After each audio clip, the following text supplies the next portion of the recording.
It's Thursday, June 27th, Friday, June 28th. If you're on the East Coast, across the pond, or down under, and this, my friends, is Spaced Out Radio. Hope you had a great day and night. I am your host, Dave Scott, broadcasting to you live from the Great White North, on top of the rainy mountains of central British Columbia, right here at SOR headquarters. We welcome you to tonight's show, including Revolution Radio. If you want to take a listen to our archives, they are free at youtube.com/Spaced Out Radio. Just do me the favor, hit that subscribe button. Our website is spacedoutradio.com, where we have a plethora of features for you, soon coming from the Gavinator on our website, so check in often. You can read up on the SOR Newswire and listen to the show live there as well. Tonight's show is brought to you by Mighty Moose... Boy, did I butcher that. Mighty Moose Beard Oil Company. It's 100% Canadian, 100% natural, taking care of beards around the world. Visit MightyMooseBeard.com. Use promo code SOR2019 today. For over 38 years, Eric Altman has been a fan and follower of the paranormal. Eric's been called a Bigfoot researcher, cryptozoologist, field investigator, paranormal enthusiast. I just call him an addict of the weird. When it boils down to it, he likes to call himself an average guy who pursues some rather interesting hobbies. Eric prefers to spend his days investigating claims of strange creature sightings and encounters from around his area and the world. So tonight we're going to get into some of those strange encounters Eric has investigated over the years. His website is ericaltman.net. Then at the bottom of hour number 3, I will bring you the news on the SOR Newswire, brought to you by Paranoia Magazine. Eric Altman, good to have you back on Spaced Out Radio. How you doing, my friend? I'm doing well, Dave. Thanks for having me back. It's good to talk with you again. Absolutely. I want to start off here because our audience is a big fan, and myself included, of Butch Witkowski from UFO Cop.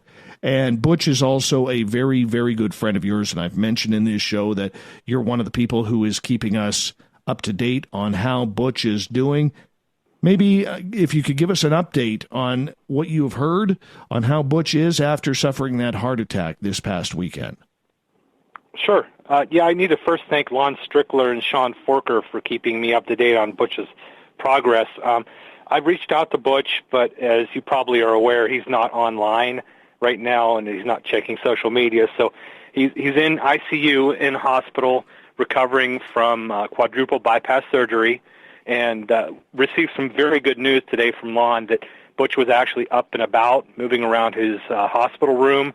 They had him sitting and walking around a little bit, and if all continues to go well, they're going to move him out of ICU into his own private room. So some really good news about Butch. The surgery went really well, despite a few little hiccups, and he's expected to make a full recovery. So we're still keeping him in our thoughts and prayers and well wishes. That everything seems to be on the mend for Butch, and hopefully he'll be back on Spaced Out Radio soon.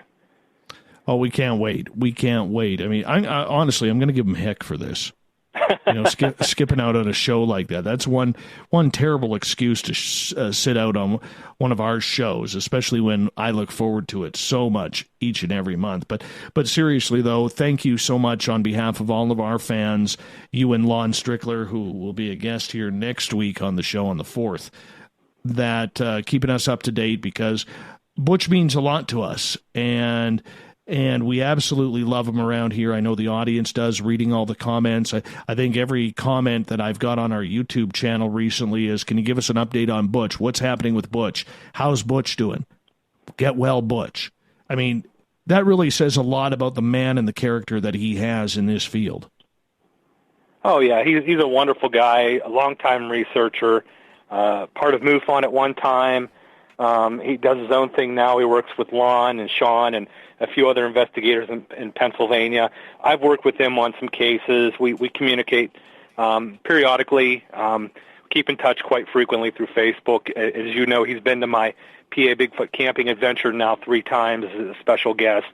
So, yeah, he's a dear friend of mine. I was pretty shocked when I heard the news this past weekend, but so glad to hear that he's on the mend and making a full recovery, and we'll get him back out there. He's an ornery son of a gun, I'll tell you that. He's stubborn. He won't go down without a fight. So we're glad that he's going to be okay, and he'll be back with us all here real soon. Yeah, he's too crusty to die. That's what I figured for out. sure. He That's is for way sure. too crusty and cranky to die. So, you know what? That's to our benefit. That's to our benefit. Let's get into you, my friend, because we've had you on once before. David Weatherly had introduced us. But for our audience members who don't remember, how did you end up getting into this field and falling in love with this type of research? Well, I grew up as a young kid interested in the weird and unusual. I was always into monster movies, science fiction movies, and I always got a kick out of reading the local newspaper article about a Bigfoot sighting in my area or seeing something on the local news.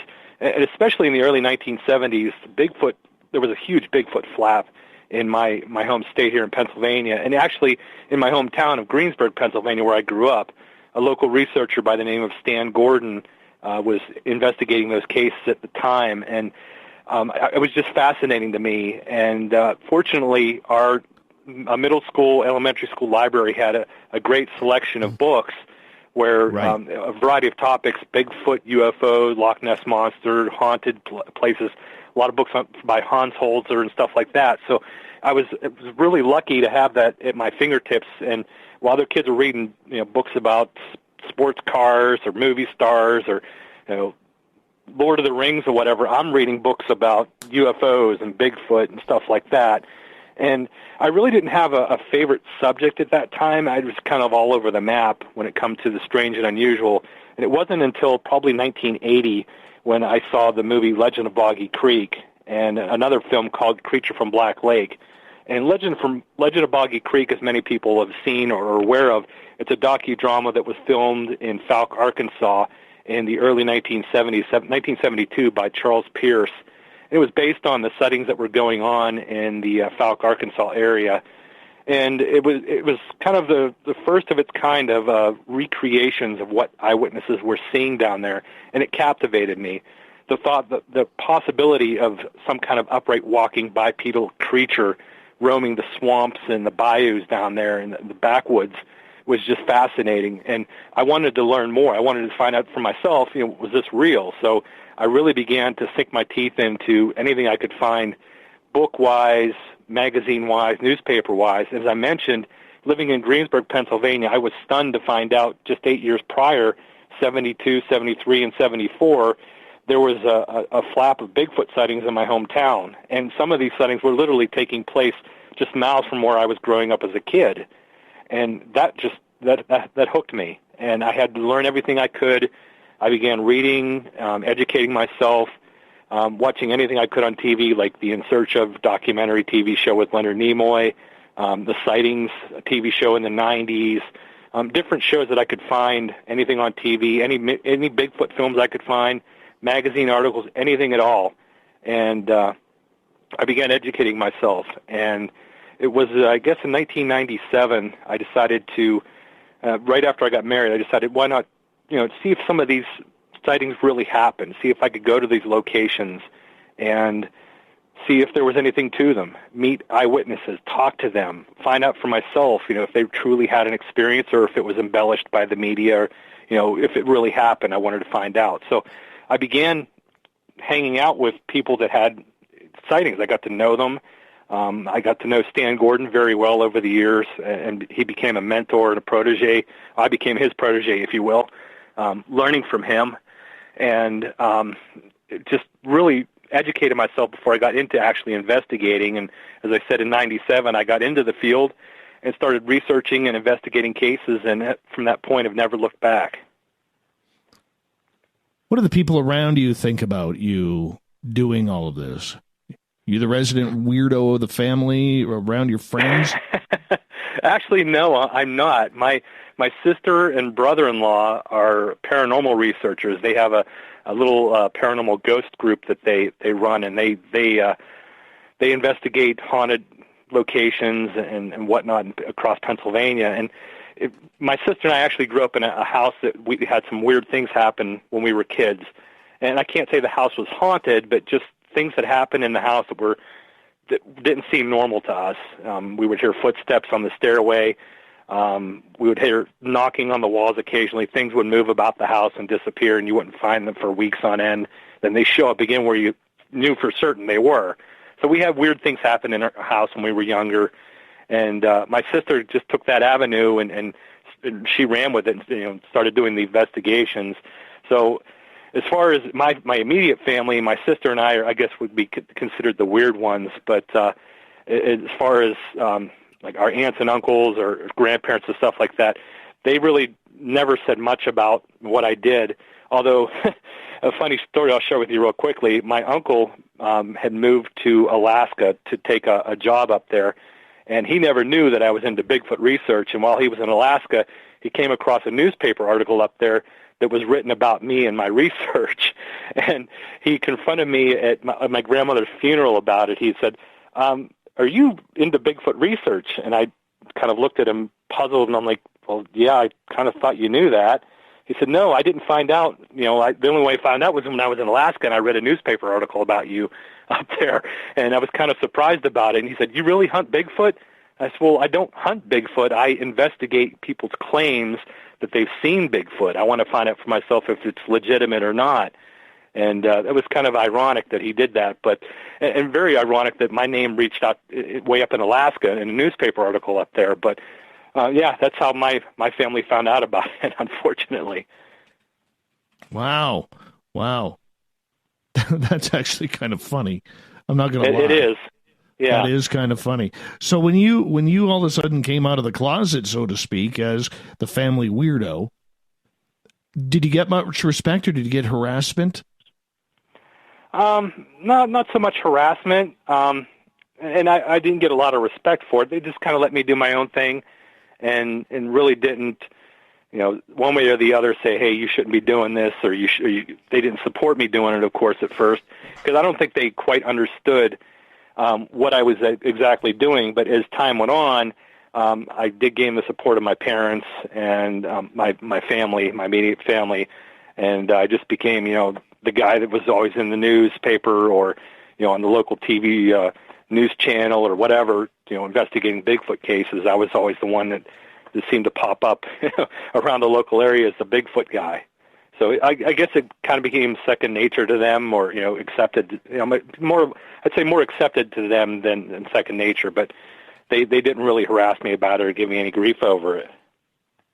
No, that's kind of cool. I know with my family, when I started coming out, my mom really doesn't know what I do. She knows I have a radio show. I said, Mom, it's just about topics that you don't want to hear about. And my dad took him a long while. But now all of a sudden, after he had his first paranormal experience at a tour that I run up here at the museum, he's like all into it now. He's like, oh, wow, this is going on. And considering that just a couple of years ago, he was a real five senses type guy. Mm-hmm.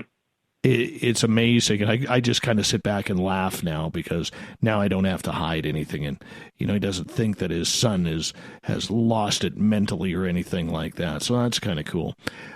When you started getting into cryptids, and you said you always kind of had an interest in it, or how old were you when you had your first cryptid experience?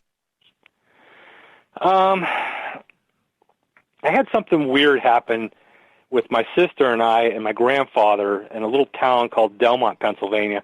I was probably 11 or 12 years old at the time, and he owned a pretty decent-sized property that abutted to an old, I guess you'd call it a strip mine area where they used to go in and strip coal and stuff, but it was no longer in operation. So he had property that abutted up against to that, and he took us out behind his house. He used to take us for little rides. He had a little tractor, and he had a little wagon connected to the back of it. And he took us out one afternoon for a drive through the woods behind his house. And as we were riding around in the tractor, we began to hear something moving around in the brush, and it was breaking branches, snapping branches really loud, but we never did see what it was. But for some reason, it put my grandfather into like a panic mode, where he'd quickly turn the tractor around and got us out of the woods. And he never would tell us what it was. I'm not sure what it was. It could have been a deer or a bear or something, but it put like a panic mode into him, and he just had to get us out of the woods. Of course, we were kids at the time, and my sister was about 9 or 10 years old. I'm 11 or 12, and for some reason he had to get us out of there. And looking back at that, I often wonder, and I never did ask him before he passed away. I never did think anything of it. But as I started to research this and hearing other people with their encounters, I often wonder if maybe that was something to that might have been cryptid related. Because, like I mentioned, that area of southwestern Pennsylvania, especially where he lived, there were a lot of sightings of Bigfoot and reported activity that took place, especially at that time in the early 1980s. So it could have been something cryptid-related, I'm not sure, but it was awfully peculiar, and even my sister and I have discussed it and talked about it, why he got us out of there so quickly. There was something up there in those woods behind his house that he didn't want us to see or didn't want us to encounter. So still not sure what it was, but it was still a rather interesting and intriguing moment for us as kids. Eric Altman is our guest tonight on Spaced Out Radio, talking cryptids. After the break, we're going to get into some weird, strange stories of encounters and stories you have investigated and researched. But when it comes down to everything on the cryptid realm, and we've had a good friend of yours, the crypto guru Ronald Murphy, on this show dozens of times. Is there anything that surprises you anymore when it comes to these new cryptids coming out that seem to just pop out of nowhere? Or do you think that we've seen them all and we aren't going to be finding any more? Because there is Bigfoot, there is Dogman, there is fairies, sprites, gargoyles, gnomes running around, and of course dozens of others.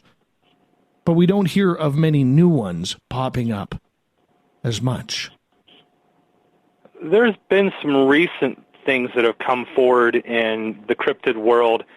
This thing called the rake or the Wendigo has popped up in some of these reports, especially in the eastern United States as of late. And I'm really not sure what to make of it. I haven't gotten any reports myself, but I know other investigators have, and I've talked with them, especially talking with Butch. He's and Lon Strickler has told me that they've received some rake reports, and that I'm not sure what to make of it. If it fits into the world of or the realm of paranormal or the realm of cryptozoology.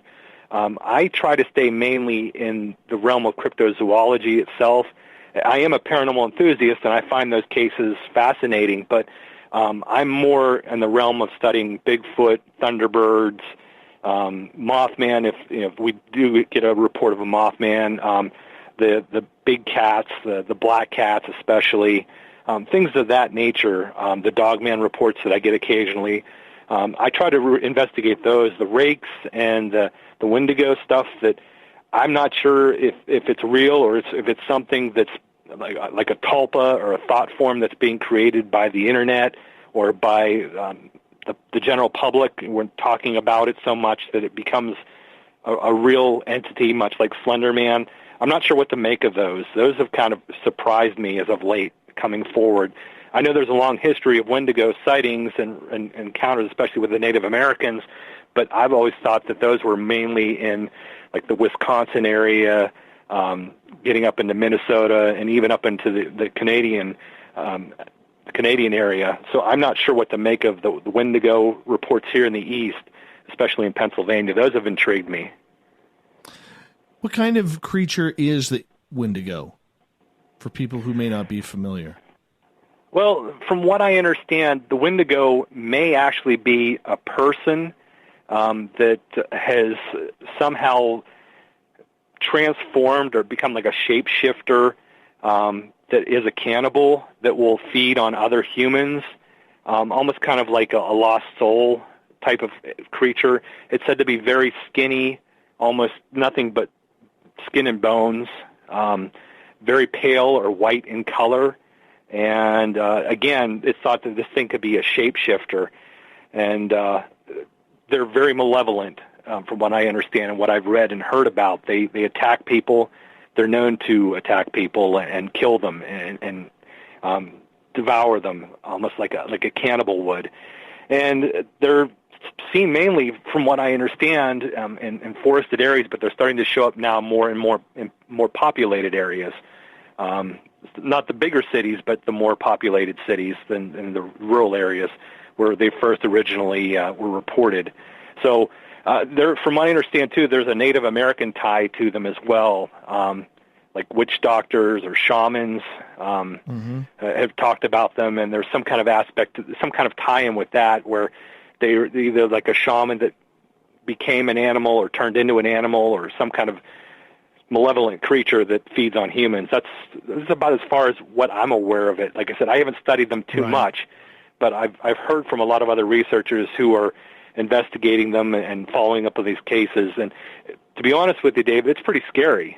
Whatever it is, if people are seeing it and encountering it, and it's malevolent and going after people, that's pretty terrifying. What's the difference between a Wendigo then and, say, what we hear out of Utah with the Skinwalker?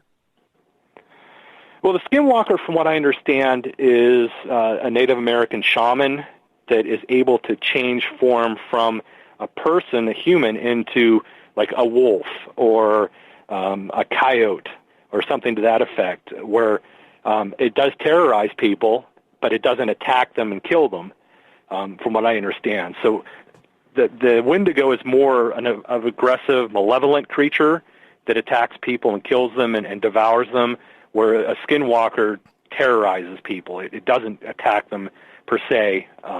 It doesn't have that malevolent streak to it. They may be one and the same, actually. They might be the same thing that we're dealing with. But I believe there's a Native American shaman aspect to that, where they were, for some reason or another, they were attacked by another creature, another shapeshifter, Skinwalker, whatever you want to call it, and they became a Skinwalker themselves. From what I understand, they're pretty evil as well, but not as aggressive or terroristic as the Wendigo are. And the rake, where does that fit in between the two? As we got about a minute to go.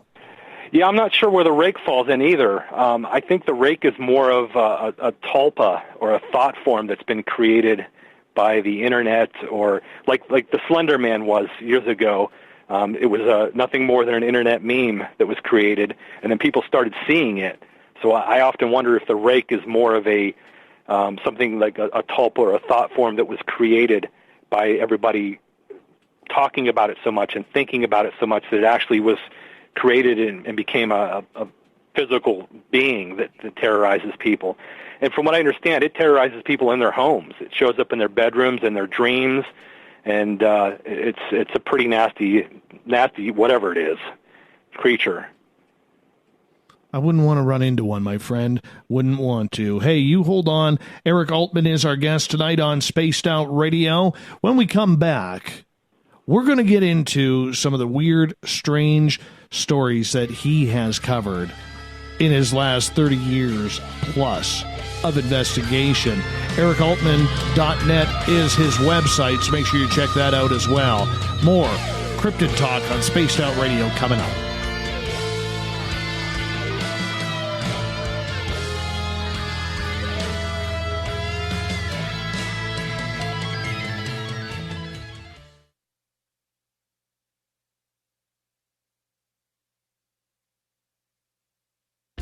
Hey, Spaced Out Radio listeners, it's Dave Scott. I want you to check out a great documentary I'm involved in called Beyond the Spectrum, Mosson's UFO Files. Directed by Darcy Weir, the film follows Jaime Mosson's journey for mainstream journalistic truth in ufology in Mexico. Beyond the Spectrum can be found on Amazon Prime. If you're a member, watch it free. It's worth the watch.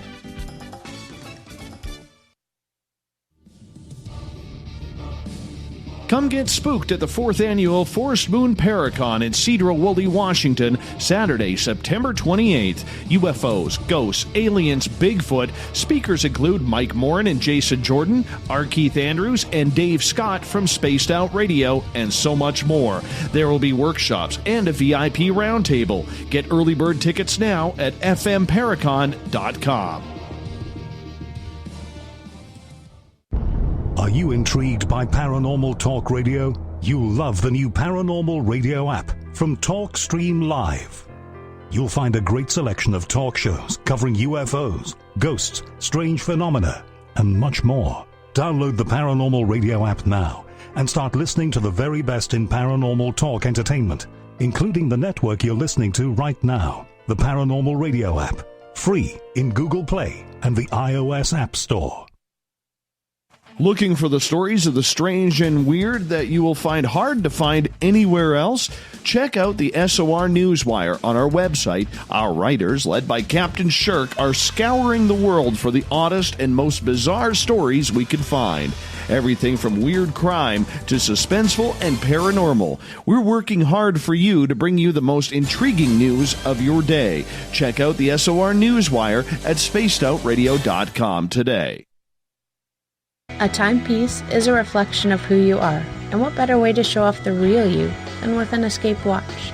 Escape is a lifestyle brand accessorizing your days and nights. Choose to escape and create the life of discovery that you deserve. Dream, play, unite with your own personalized Escape watch. Head to escapewatches.com. There is no time like the present to enjoy your escape. Use promo code SMF2017 for your 20% discount today. Are you having encounters with the paranormal, supernatural, or ufological that you cannot explain? Look no further than the SOR Sightlines Report, brought to you by the Experiencers Support Association.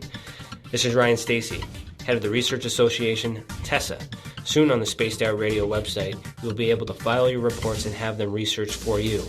We are independent and ready to help Spaced Out Radio listeners today. Heading to Vancouver and looking for a night on the town? The Moose Vancouver is the bar that never stops rocking until 2 a.m. every night. The Moose has great food with everything on the menu from $6.95 to $8.95. Fantastic, vibrant staff and rock and roll that will bring you back to when the music was real, the hair was long, and the guitars were rockin'. Get your party on at the Moose Vancouver, the official party bar of Spaced Out Radio. Hello, this is your guitar man, Ron Bumblefoot Thal, and I have to tell you, I love the response I get for Little Brother is Watching from Spaced Out Radio fans. It's amazing how music can inspire and make people think deeper about what's going on in the supernatural world. You can head over to my website, bumblefoot.com, to check out my music, my guitar workshops, my touring, even check out some of the hot sauces that I'm working on. And make sure you keep on listening, because with Spaced Out Radio, you know Little Brother is watching. Every night on Spaced Out Radio, we have places for you to hang out. Hi, this is Carl. Join our SOR Space Travelers group on Facebook for live chat. On Twitter, using hashtag Spaced Out Radio, you can also join us in our Spreaker chat room. Check us out on Instagram at Dave Scott SOR. All of our archives are free on YouTube at Spaced Out Radio. By the way, I'll be watching you at your window until you do. Bye! Did you know Spaced Out Radio runs 7 days a week? Hi there, this is Tessa Nicole Thomas, and I'm here to take you on a paranormal journey each Saturday and Sunday night. Why change the station when you have it all right here? Together, we'll hang out and share some strange and scary stories. And don't forget, we have Psychic Sundays as well, so come tune in Spaced Out Weekend. We get going at 9 p.m. Pacific, midnight Eastern, only at spacedoutradio.com, where we own the night. From the heartlands of Canada to beards around the world, we know how to take care of you. Fill your follicles with the Mighty Moose Beard Oil. All our oils and balms are handmade and 100% natural ingredients because we care about your beard. And hey, use the promo code SOR2019 and get your Mighty Moose Beard Oil today. You can check us out on our website, mightymoosebeard.com.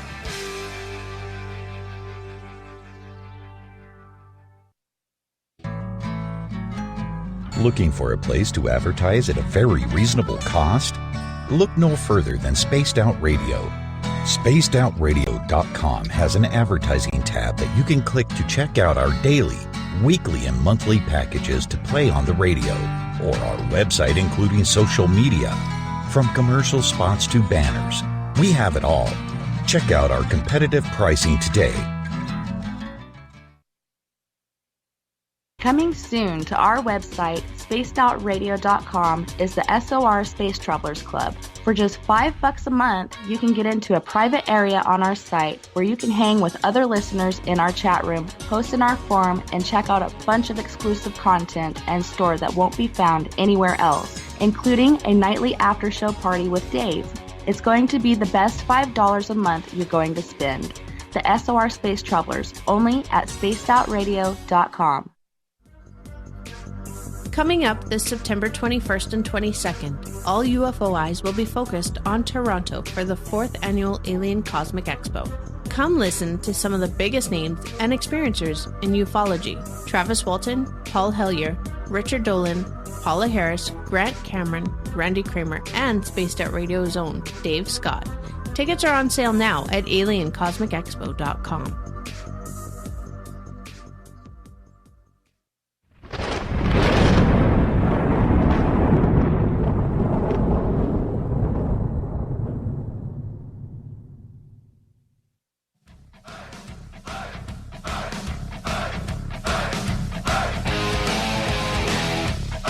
Welcome back to the second half hour of Spaced Out Radio tonight. I am your host, Dave Scott, hanging out with all of you as we are one day away from the weekend.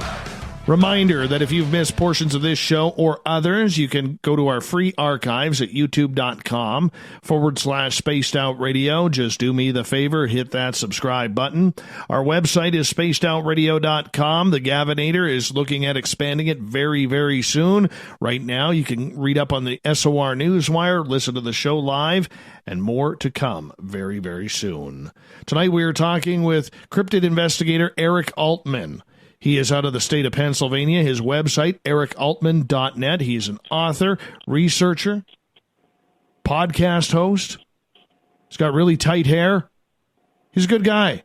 Good guy, and a good friend of Butch Witkowski's, too. Eric, welcome back. Thanks, Dave. Glad to be with you tonight. Not a problem. Not a problem. We like how tight you keep your hair. High and tight, man. High and tight. It always looks good. Always looks good. You know, one thing that our audience loves is a good story. Love a good story because there are so many different tales out there of people exaggerating what has happened to them or investigators exaggerating their evidence. But it seems like the crowd you hang out with, they're all about let's just give the goods. Let the audience decide. What's a case that you have had with Bigfoot that really stands out to you and maybe still continues to this day? Oh, wow. So many of them do, especially as of late. I've been investigating cases with Stan Gordon in the last year and a half, 2 years, and he and I have looked into some cases that just boggle the mind. They really do, because we're talking about not just a Bigfoot case in general, because even investigating a Bigfoot case is something that boggles the mind to begin with, that someone's seeing an upright 7.5, 8 foot tall, hair-covered creature walking bipedally like a person. That concept in itself is mind-blowing. But then when you add things to it that a normal animal can't do or shouldn't do or shouldn't be able to do to the mix, it's just, you have to step back and think, okay, what are we dealing with here? And I'll give you a really good example. This happened in the fall of last year, 2018. It was about 9:30 at night, a young man driving home from work, and raining pretty heavily outside, so he's not driving very fast. And he's coming up the hill, pretty steep hill, and he knows at the top of the hill there's a pretty sharp bend. So, again, he's not driving too fast. As he crests the top of the hill and turns the bend, he sees an upright standing figure on the left-hand berm of the road. And he slows down thinking it's a person. However, this thing walks into the roadway in front of his vehicle and stops. And he can see clearly in his high beams that it is not a person. It's a tall, hair-covered creature. And his description of it, it had very dark brown, almost black hair, had piercing red eyes that were looking at him, and the thing, just as he described it, looked evil. And it was glaring at him standing in the middle of the roadway, almost 5 feet from the bumper of his car. And he sat there just amazed looking at this thing. This thing looked at him for a few seconds, and then it crossed the roadway into a cemetery, which was on the right-hand side. And this is a very small cemetery. I believe it's called Calvary Cemetery. And it walked into the cemetery up a little gravel road that led into the cemetery, and he snapped to his senses and thought, I have my cell phone sitting on the passenger seat next to me. I'll just take a picture of it. I'll get video of it. Nobody's going to believe me if I don't get video of it. So he reached down, grabbed his phone, and began to turn his vehicle up into the gravel roadway, the direction the creature was walking, and this was no more than 5 to 6 seconds. And as he turned his vehicle in, put his high beams on, and into the driveway, there was no creature. There was nothing in front of him, nothing to the left, nothing to the right. The cemetery was completely empty. And he sat there for a few minutes trying to compose himself, thinking, okay, I know what I saw in the roadway. I know it was looking at me. Where did it go? And he sat there looking throughout the cemetery, and there's nothing in the cemetery whatsoever. No creature, nothing at all. And he was just stunned. Well, he went home, and he told his father what he had witnessed and what he experienced. And, of course, his father being he's a Bigfoot enthusiast. He follows the subject a little bit. He said, well, I'm going to call Stan Gordon because Stan is one of the local experts in Pennsylvania in this area for these strange kind of sightings. So he called Stan, and Stan called me that night and said, you're not going to believe this. This happened. And I said to Stan, let's get right out there tomorrow morning. Let's meet this young man and his father and have him take us right to the spot, and we'll see what we can see. And we went to the area. We went to the cemetery. We met him there, he and his father. And this young man is a very bright young man. He's a very smart young man, one of the top in his class at school. He doesn't drink or do drugs or anything like that. He's a good kid. He was working that night, and he stood on the side of the road and walked us through his experience. And as he began to recount what happened, you could see he was becoming physically upset. His eyes were welling up with tears. He was becoming emotional about it. And he couldn't understand how this thing, first of all, seeing this thing upset him, but how this thing walked across the road into the cemetery, started up the gravel road into the cemetery, which, as I said, this is not a large cemetery. It's not very big at all. And it just disappeared. He had no idea where it went. He didn't see it moving to the left or the right. His high beams illuminated the good portion of the cemetery, and it just wasn't there. And he couldn't make any sense of it. So Stan continued to talk to him, and I told the young man, I said, well, it rained that night. Last night it was rained pretty heavily, so I'm going to walk around the perimeter of the cemetery. It's pretty muddy up here. We should find tracks. We should find some kind of sign that this happened. And Dave, the only thing I found leading into the cemetery were his tire tracks where he said he turned into the gravel. I found deer tracks. I found turkey tracks, but I found no signs of any humans being in the cemetery, any large hair-covered creatures being in the cemetery, nothing. Nothing at all. But what do you make of that? I mean, what do you do in a situation like that? Where do you begin to try to investigate? Because if he saw this thing, there should be physical evidence, especially with the ground being as wet as it was that night. And there was nothing. So I talked to his father a little bit longer. We discussed it.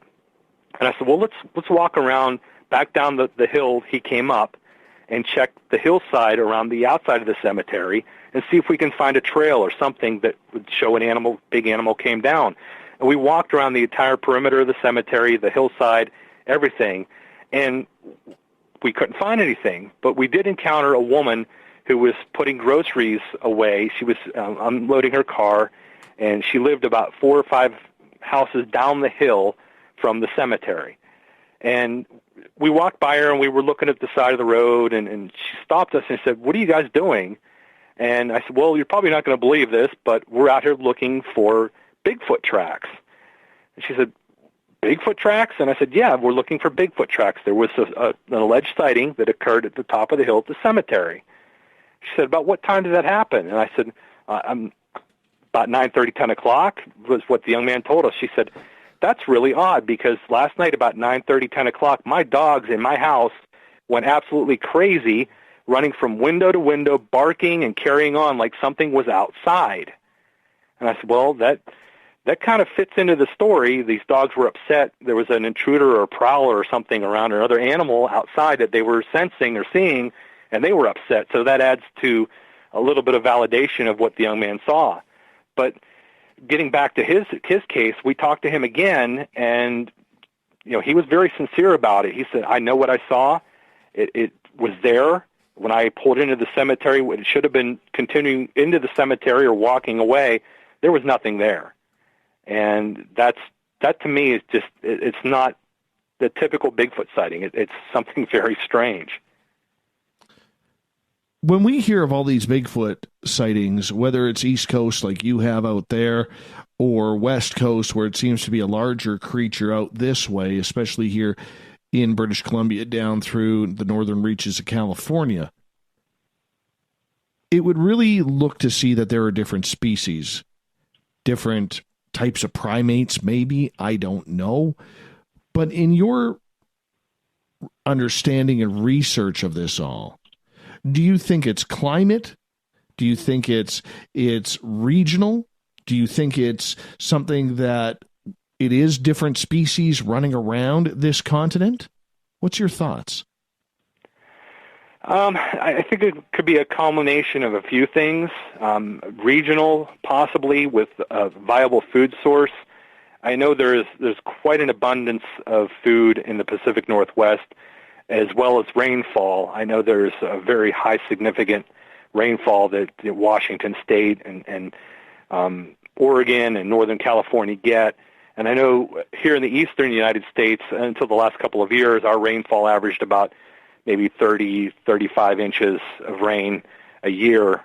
And I'm overestimating that, of course, but we didn't have a lot of abundance of rainfall. And we have a very large deer population, and we do have an abundance of food over here in the East Coast, but not like the Pacific Northwest.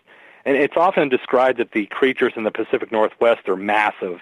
They're just giants, and the range of height can be anywhere from, I've heard, 10, 12, 15 feet in height in some rare cases, and the size anywhere from 800 to 1,200 pounds. So these are massive creatures in the Pacific Northwest, where here in the East Coast and even in the South, they're much leaner, thinner creatures, and even reported to be even sometimes more aggressive creatures than they are compared to the Pacific Northwest, where they seem almost passive and docile.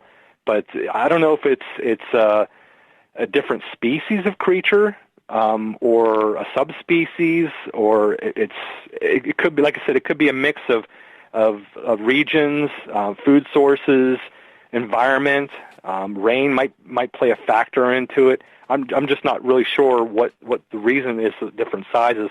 As we talked off air about the creatures in Florida, the skunk ape, they're thought to be shorter in stature and a much leaner, smaller creature than compared to even the Northeast or even the Northwest. And as I said, the Northwest, the creatures seem to be almost massive, giant-like creatures, where here in the East and the Southeast, they're skinny, very lean, and they seem to be not as tall or as massive as the ones out west. And yet you go more north, you see the bears get larger, you see the moose get larger, everything, the wolves get larger, everything gets larger the closer you get to the Arctic Circle. So would that have any bearing on the Sasquatch that are being seen in the northern part of this continent? It very well might, yes. Again, you're getting away from human encroachment, human population, and especially in British Columbia, you're moving into more remote, more vast areas.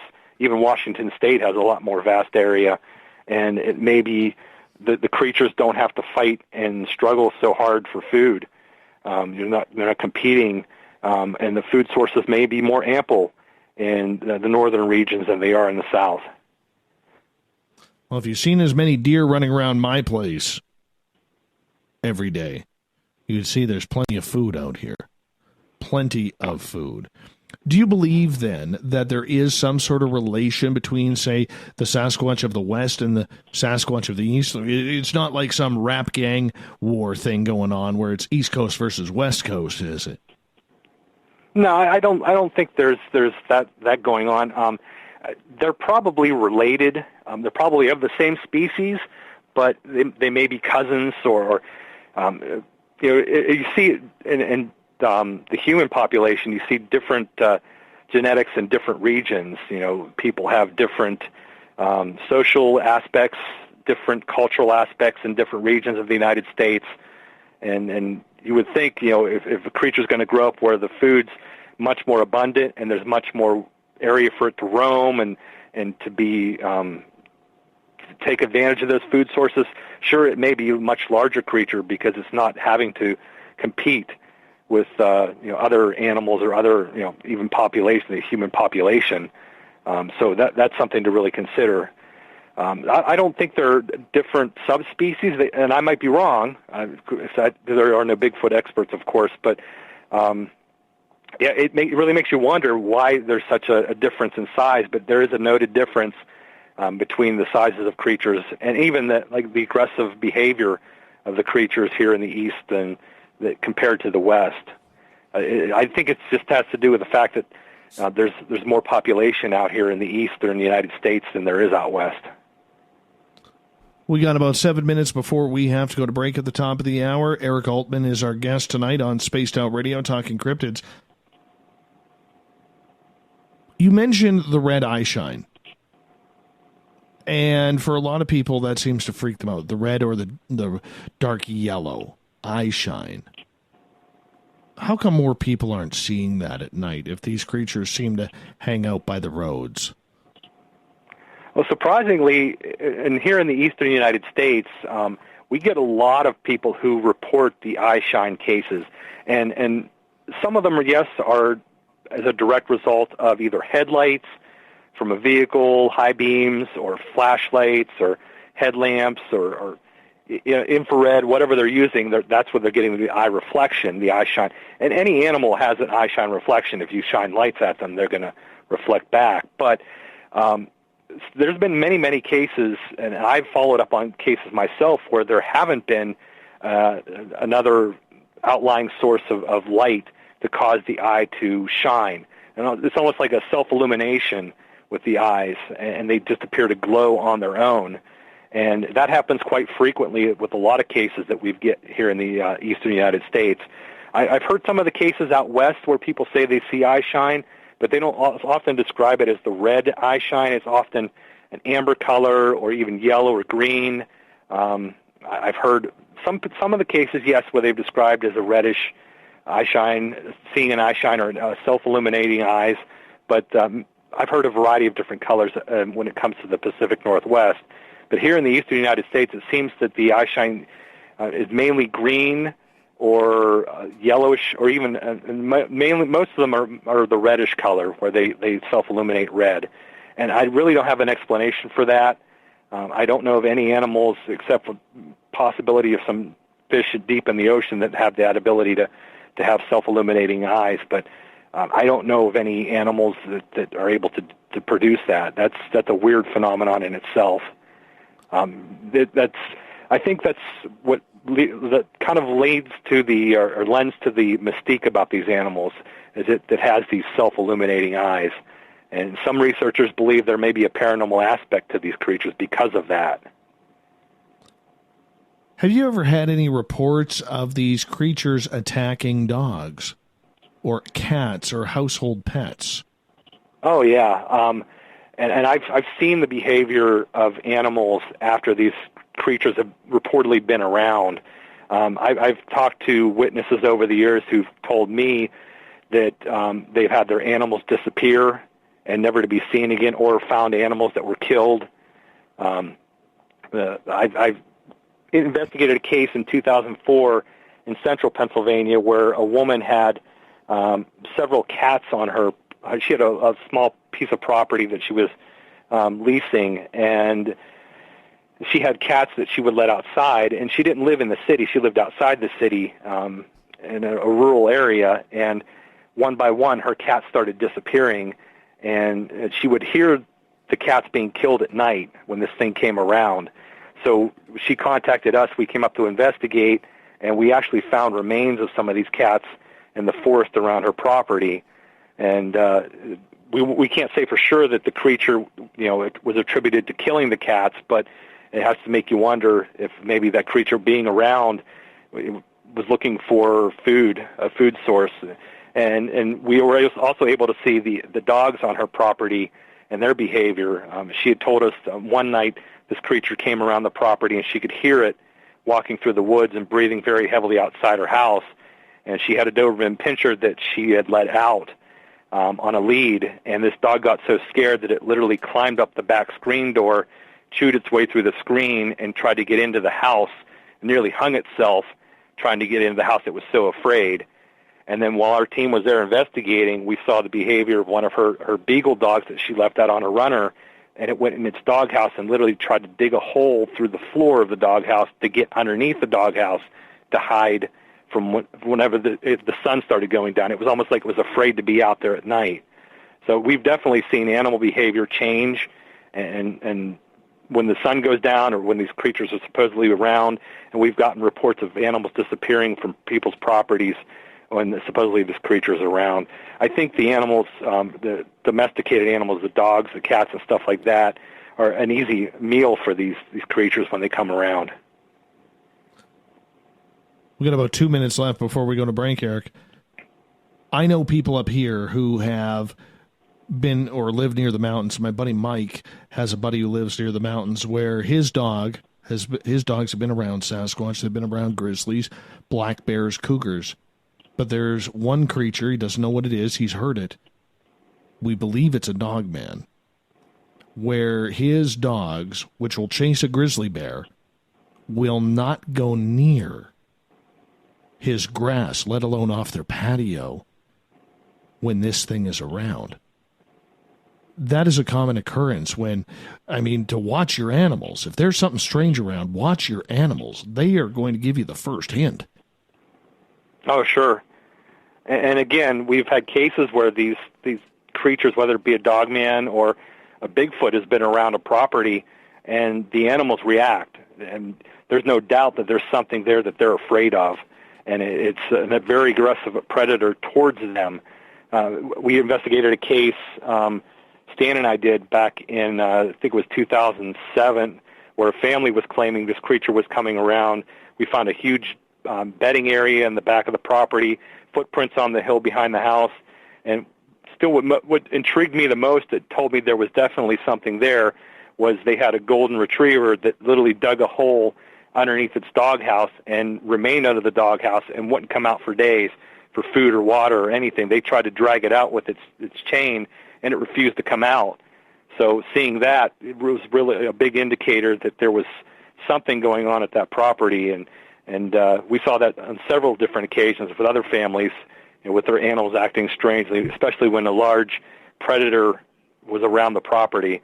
I think to me, it's a definite indicator that something big and something terrifying to them, at least, is around.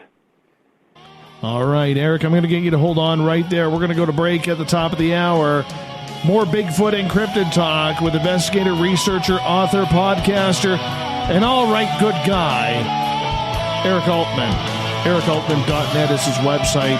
We'll be back with more Spaced Out Radio in Hour 2.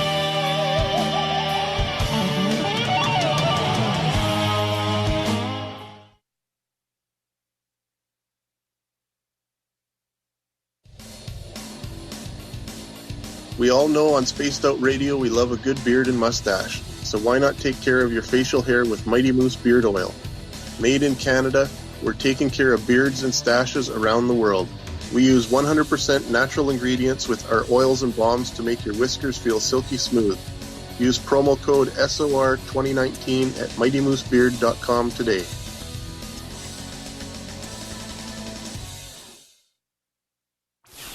Hang out with Spaced Out Radio, where we own the night. This is Carl. You can follow Dave on Twitter at Spaced Out Radio, and during the show, use the hashtag Spaced Out Radio to chat with us live. On Instagram, at Dave Scott SOR. On Facebook, give our page a like, Spaced Out Radio Show. SOR archives are free on YouTube at Spaced Out Radio. Come join us, or I will come join you. See you at your window.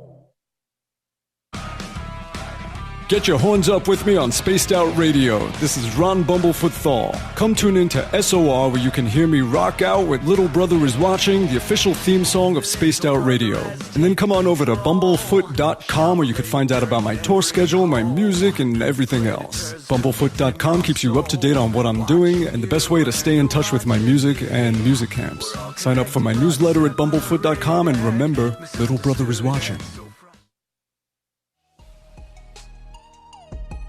Canada's largest UFO conference is ready to roll in Toronto this September 21st and 22nd at the Alien Cosmic Expo.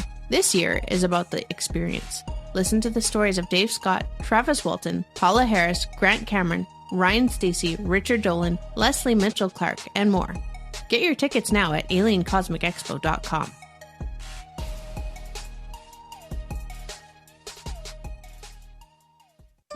Find your escape where time has no limits. It's about living today and cherishing the heritage of yesterday. A spirit of adventure for what is new, with the nostalgia of the past. Your timepiece is a reflection of who you are. Life surrounded by beauty from the world around us to the soul within. EscapeWatches.com. There is no time like the present to enjoy your escape. Use promo code SMF2017 for your 20% discount today. Hey fans, it's Dave Scott. Do I have something for you to check out? A great documentary about legendary Mexican investigative journalist Jaime Maussan and his search for the truth about UFOs. Beyond the Spectrum, Maussan's UFO files can be found on Amazon Prime. It's free to watch if you're a member. You might even hear me in it. So check out Beyond the Spectrum, only on Amazon Prime. The Call of the Wild is in Vancouver. The Moose Vancouver is one of the hottest bars and restaurants in the city. Open until 2 a.m. nightly, the Moose will rock you like a hurricane all night long. Great food with everything on the menu at $6.95 near the corner of Nelson and Granville. Get your horns up and come rock with us. The Moose Vancouver, the official rocking bar of Spaced Out Radio.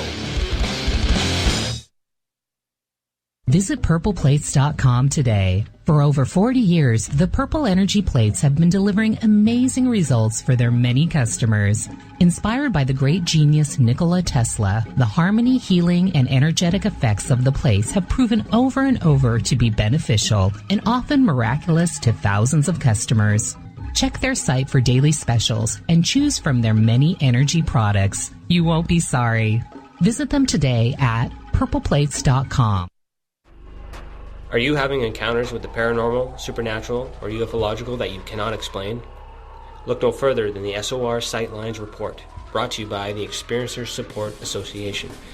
This is Ryan Stacey, head of the Research Association, TESA. Soon on the Spaced Out Radio website, you'll be able to file your reports and have them researched for you. We are independent and ready to help Spaced Out Radio listeners today.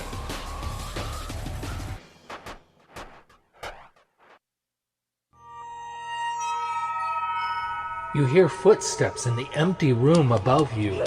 A rocking chair begins rocking by itself. Don't be afraid of the things that go bump in the night. Reach for Spirit Storybox, the iPhone app the Huffington Post UK called the only ghost hunting app you will ever need. Spirit Storybox. The spirits are telling their stories. Are you listening?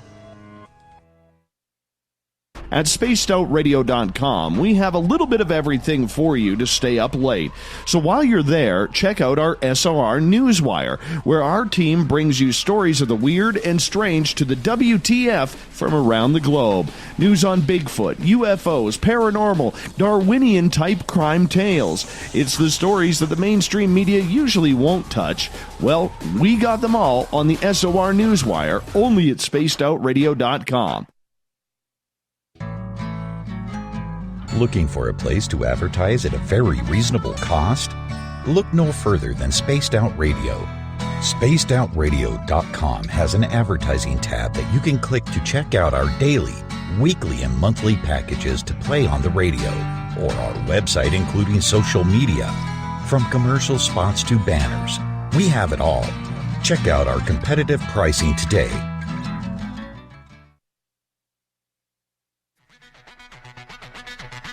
Come get spooked at the 4th Annual Forest Moon Paracon in Cedar Woolley, Washington, Saturday, September 28th. UFOs, ghosts, aliens, Bigfoot. Speakers include Mike Morin and Jason Jordan, R. Keith Andrews, and Dave Scott from Spaced Out Radio, and so much more. There will be workshops and a VIP roundtable. Get early bird tickets now at fmparacon.com.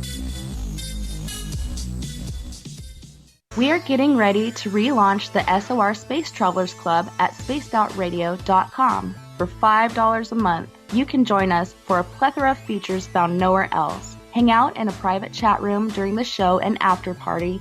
You can check out some exclusive content and a store specifically for you, as well as a private listener forum where you can post your thoughts, stories, and pictures. The SOR Space Travelers Club, coming soon to spacedoutradio.com. So, you love talk radio? Then you'll love TalkStreamLive.com. TalkStream Live is always on, 24/7, with the best streaming talk shows. Find your favorite talkers and discover some new ones. It's free, readily available online or on mobile with any smartphone or tablet. Finding your favorite talk shows all in one place has gotten a whole lot easier. Just go to TalkStreamLive.com. Be sure to download the free apps from Google Play or the iTunes App Store. The freedom to post what you want, when you want. That's the social media freedom you need. Social Media Freedom is the free app in your app store. No need to worry about going to jail or being shadow banned any longer. It's the freedom to say what you feel. The freedom to know Big Brother isn't watching. It's the way social media is supposed to be. Social Media Freedom. It's time to set yourself free. Download from your app store today. You're listening to Spaced Out Radio with Dave Scott. Follow Dave on Twitter at Spaced Out Radio and on Facebook, Spaced Out Radio Show. Welcome back to hour number 2 of Spaced Out Radio. Tonight, I am your host, Dave Scott. Thank you so much for being with us. Tomorrow night of the show, it's the SOR Paranormal Roundtable, 9:06 Pacific, 12:06 a.m. Eastern at spacedoutradio.com, where we take a look at the month that was. So please join us. Hi to everyone listening in on UPRN 107.7 FM in New Orleans, WQEE 99.1 FM in Union, Georgia, in Ridgecrest, California, KZFX 93.7 FM, in Reedsport, Oregon. We're on KDUN, AM 1030, and we welcome everyone listening in on KDNF, AM 1560 in Dangerfield, Texas. On the digital side, we have Revolution Radio and all the great people hanging out there listening. Thank you so much for tuning us in. All of our archives are free at youtube.com/Spaced Out Radio. Just do me the favor, hit that subscribe button. The Desert Clam has set the password for tonight in the SOR Space Travelers Club. Veteratorian. Veteratorian is your password. Make sure you use it wisely, Space Travelers, as the Clam sets the password each and every night right here on Spaced Out Radio. Our website is spacedoutradio.com, where soon we'll have more features for you. The Gavinator is working on it as we speak. But for now, you can read up on Captain Shirk's SOR Newswire, listen to the show live, and soon much, much more. Eric Altman is our guest tonight on Spaced Out Radio. We're about to turn up the woo. We were just at half woo in hour 1, but we're about to hit peak woo here. Eric's website, ericaltman.net, if you want to check it on out. Eric, welcome back to the show. I'm glad to be here. Thanks for having me. My friend, over on the West Coast here, where Sasquatch seems to be a little bit more spiritually connected, especially with the indigenous First Nations people, we hear a lot of reports of Sasquatch disappearing, pixelating, shape-shifting.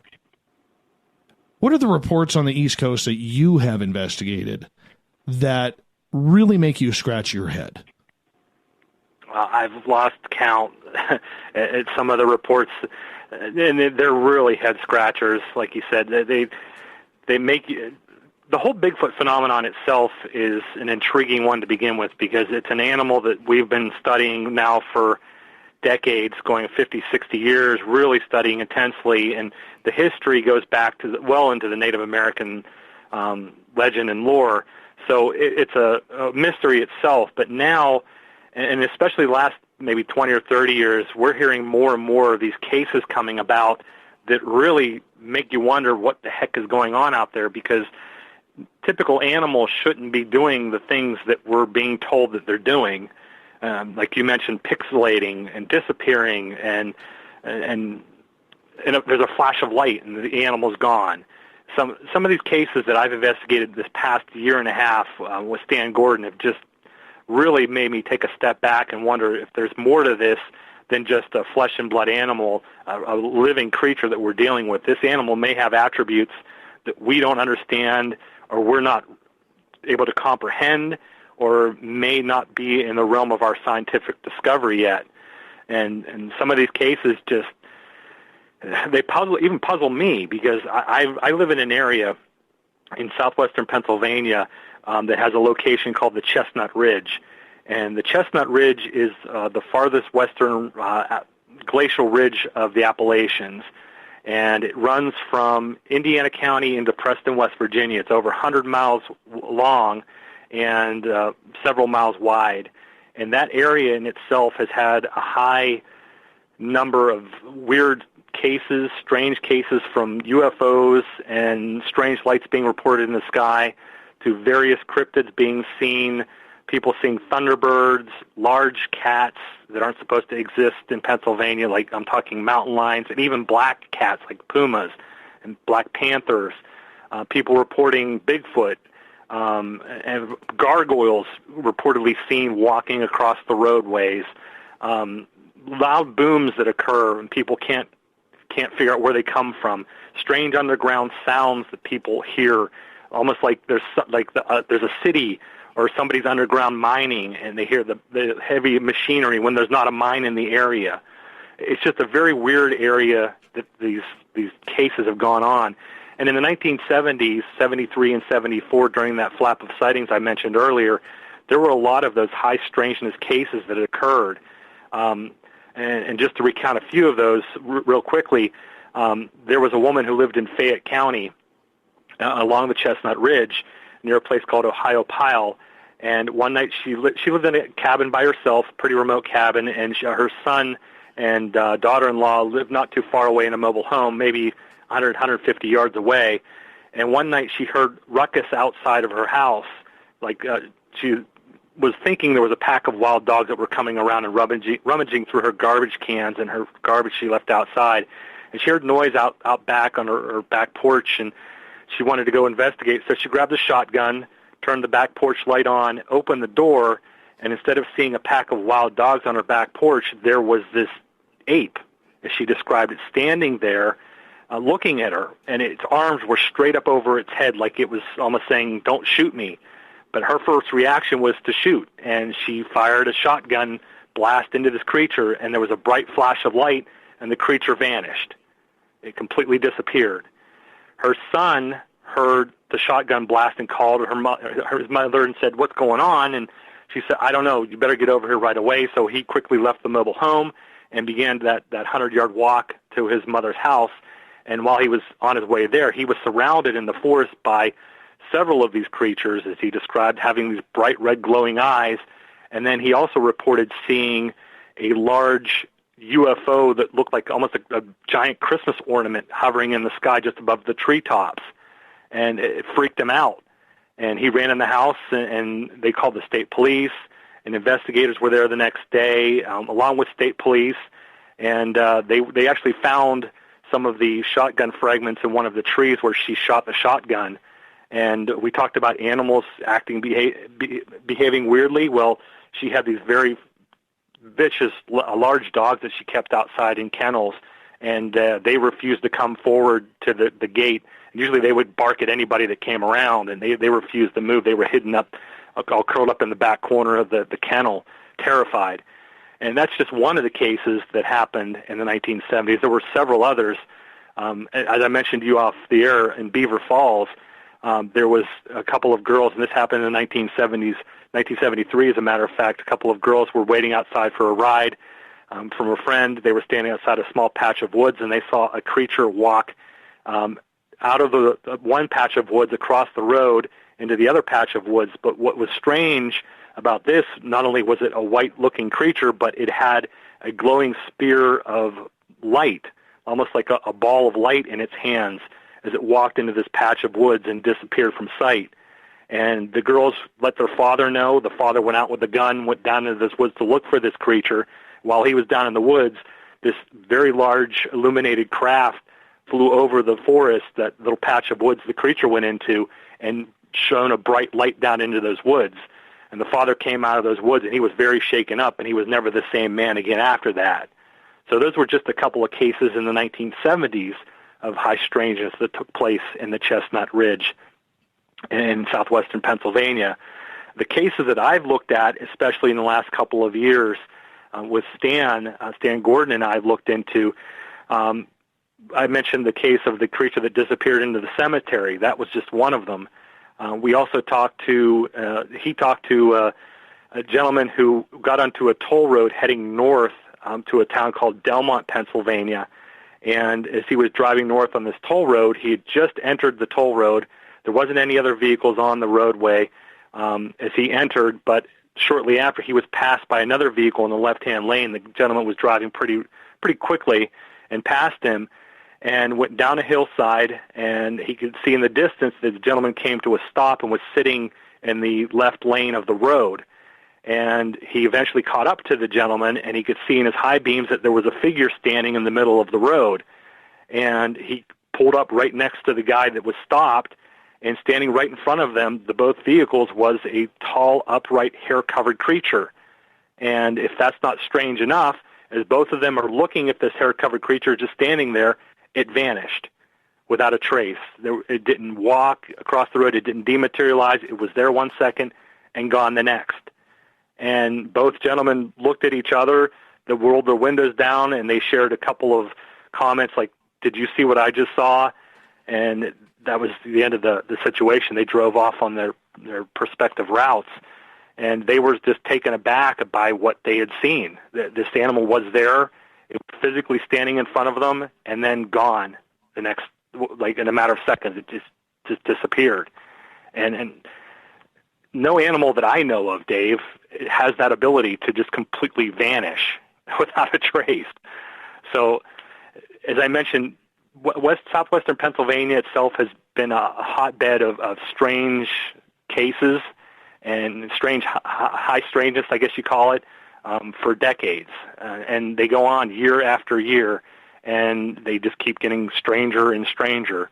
Another case that Stan informed me about, and unfortunately the eyewitness never came forward to meet with us in person, but her and her husband had just purchased a new truck, and he was driving to work, and she was going to take the truck home.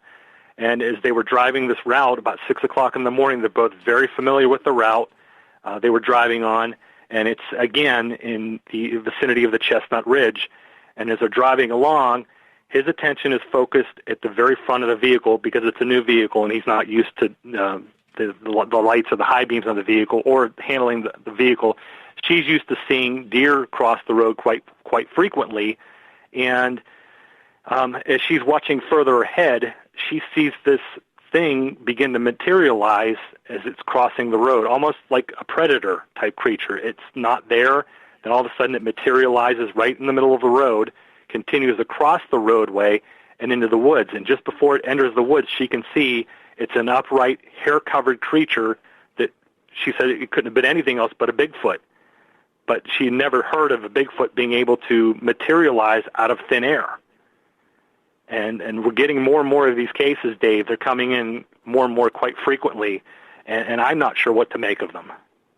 Are you getting the reports of people tracking Bigfoot tracks or any of these cryptid-type tracks, and they just stop, disappear for no reason? Yes. As a matter of fact, I live in a small town called Irwin, Pennsylvania. It's in North Huntington Township. And just this past winter, a family submitted a videotape to Stan, which I've seen the videotape, and it's perplexing.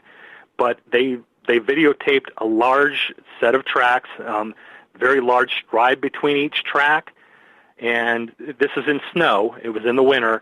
And the tracks appeared in the yard they didn't seem to come from anywhere. They just appeared. They went about 50 to 70 feet in the yard to a trampoline sitting in the yard, and they stopped. And they didn't continue any further. But right there there was no other signs of footprints in the yard. There was no other signs of any other animal tracks. There was just these single individual prints that started in the yard and went about 50 to 70 feet right to the trampoline and ended. And that happened just this past winter. So, yeah, we hear about stuff like that all the time. I've talked to other researchers and investigators in the Pennsylvania area who have discovered tracks, and they start following them, and they just stop. Where there should be more tracks, there aren't. And I myself have found tracks in central Pennsylvania in Clearfield County where I'm following 4 or 5 tracks. The conditions of the ground are perfect for tracks. I'm leaving boot prints as I'm walking, and the tracks end. And there's no reason why they should end, because the ground is soft, it's muddy, there should be additional tracks. We should be able to follow this animal as it's walking, whether it's leaving prints or not. We should still be able to follow trampled brush, trampled vegetation, but we're not seeing anything. We're not seeing any other game trail or any other path that this thing has taken. And I don't have an explanation for that. I'm not sure what this thing is doing or how it's able to not leave tracks, unless it's intelligent enough to cover up those tracks and not let you follow it. That's always been a theory of researchers, that they're intelligent enough to hide their tracks. So the one with the snow, though, I don't understand, and I don't know how any kind of animal could do that, where they just appear out of nowhere, they go 50 to 70 feet, and then they end. Do you think that they are reversing in on themselves like a lot of experts think?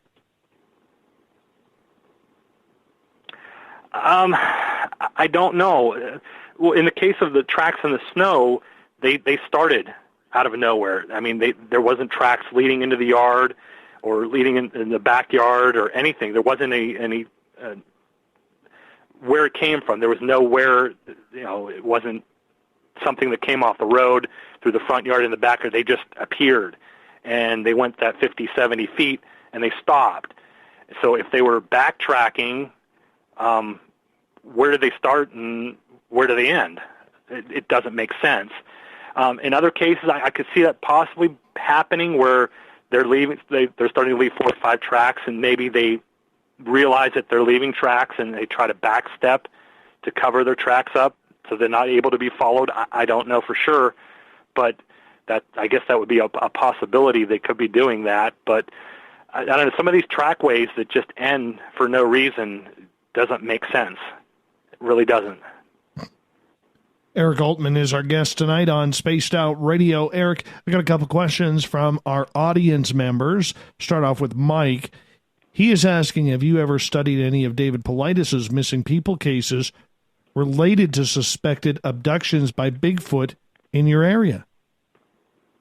Not in my area, no. I haven't studied any of those cases, but I am familiar with David's work, and some of the interesting cases of disappearing people where they are there 1 second, they're seen, especially those who are seen around a campsite. A child that disappears walks over an embankment and is never seen again, and there's no trace of anything. Those are fascinating cases. And I know there's been situations around the country where that's happened with adults, where they've gone out hiking and they don't even find remnants of a backpack or clothing or anything like that. There's just simply no trace, or they're never seen again, and there's no explanation. And then there's situations where I've read where people have disappeared and then they're found, unfortunately deceased, in a search area that the searchers looked thoroughly and scoured that area and didn't find it the first time, and then a year later or 2 years later or whatever, they're found right in that area where they searched, or not far from where they went missing. So, yeah, I'm familiar with David's work. It's fascinating, and maybe perhaps there is a connection with Bigfoot and some of these people that are disappearing. I'm not really certain. All right, let's get to Robin's question. Robin is asking if you've ever looked into the Loveland Frogman.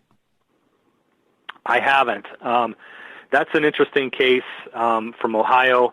I've read about it, but I've never looked into it because it only happened a couple of times, and it was back in the 70s. There weren't any other additional sightings that were involved with that.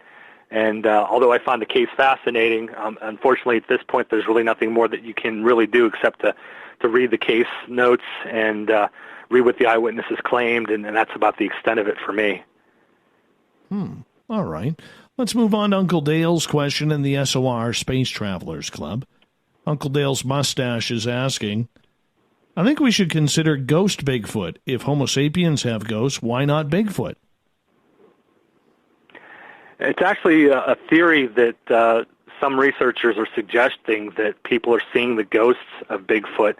What I find intriguing is if that's the case, where they're seeing a ghost of a Bigfoot, some of these cases that people have seen a Bigfoot dematerialize, not all of them, but some of the cases, they're finding evidence of footprints, and those footprints end. So if it is a ghost, it's able to leave physical evidence, which I don't know of a ghost being able to leave footprints, but that's a new one to me. It's very plausible that some of these Bigfoots that are disappearing and dematerializing or disappearing in a flash of light may be a ghost of a Bigfoot. I really can't say if that's the case or not, but it's something to definitely to look in further and see if there's anything interesting, any kind of connection with the two. PBR is asking, Eric, why are there no trail camera videos of Bigfoot or Dogman? That's a great question, and something I wonder myself, because I've utilized game cameras a lot in my research, and the only pictures I ever get are common wildlife, bear, deer, raccoon, people. I've gotten a couple pictures of bear actually coming close to the game cameras because I know they can smell the petroleum, and they chew on cameras. I've seen videos where bears have actually attacked and destroyed game cameras.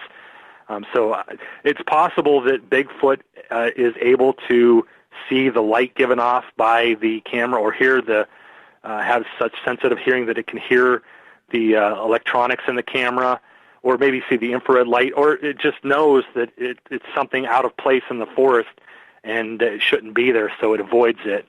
It's really a guess as to why we don't have good game camera pictures. There have been game camera pictures taken over the years where people have claimed that Bigfoot has been captured by the game camera in a photo, but it's always just a tuft of hair in the corner of the camera, or a big blob right in front of the camera lens that obscures the whole entire picture, that you can't make out what it is.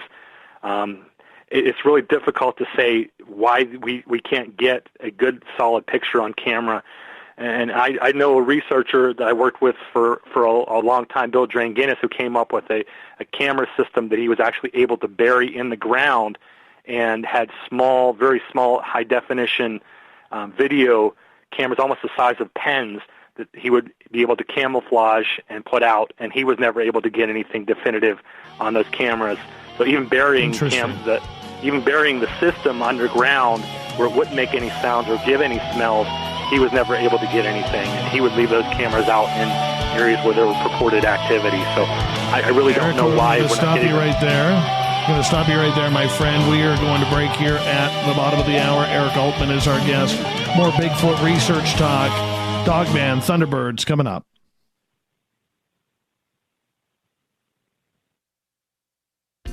Hey, Spaced Out Radio listeners, it's Dave Scott. I want you to check out a great documentary I'm involved in called Beyond the Spectrum, Mosson's UFO Files. Directed by Darcy Weir, the film follows Jaime Mosson's journey for mainstream journalistic truth in ufology in Mexico. Beyond the Spectrum can be found on Amazon Prime. If you're a member, watch it free. It's worth the watch. Coming up this September 21st and 22nd, all UFO eyes will be focused on Toronto for the 4th Annual Alien Cosmic Expo. Come listen to some of the biggest names and experiencers in ufology. Travis Walton, Paul Hellyer, Richard Dolan, Paula Harris, Grant Cameron, Randy Kramer, and Spaced Out Radio's own Dave Scott. Tickets are on sale now at aliencosmicexpo.com. Did you know Spaced Out Radio runs 7 days a week? Hi there, this is Tessa Nicole Thomas, and I'm here to take you on a paranormal journey each Saturday and Sunday night. Why change the station when you have it all right here? Together, we'll hang out and share some strange and scary stories. And don't forget, we have Psychic Sundays as well, so come tune in Spaced Out Weekends. We get going at 9 p.m. Pacific, midnight Eastern, only at spacedoutradio.com, where we own the night. A timepiece is a reflection of who you are, and what better way to show off the real you than with an Escape watch? Escape is a lifestyle brand accessorizing your days and nights. Choose to escape and create the life of discovery that you deserve. Dream, play, unite with your own personalized Escape watch. Head to escapewatches.com. There is no time like the present to enjoy your escape. Use promo code SMF2017 for your 20% discount today. From the heartlands of Canada to beards around the world, we know how to take care of you. Fill your follicles with the Mighty Moose Beard Oil. All our oils and balms are handmade and 100% natural ingredients because we care about your beard. And hey, use the promo code SOR2019 and get your Mighty Moose Beard Oil today. You can check us out on our website, mightymoosebeard.com.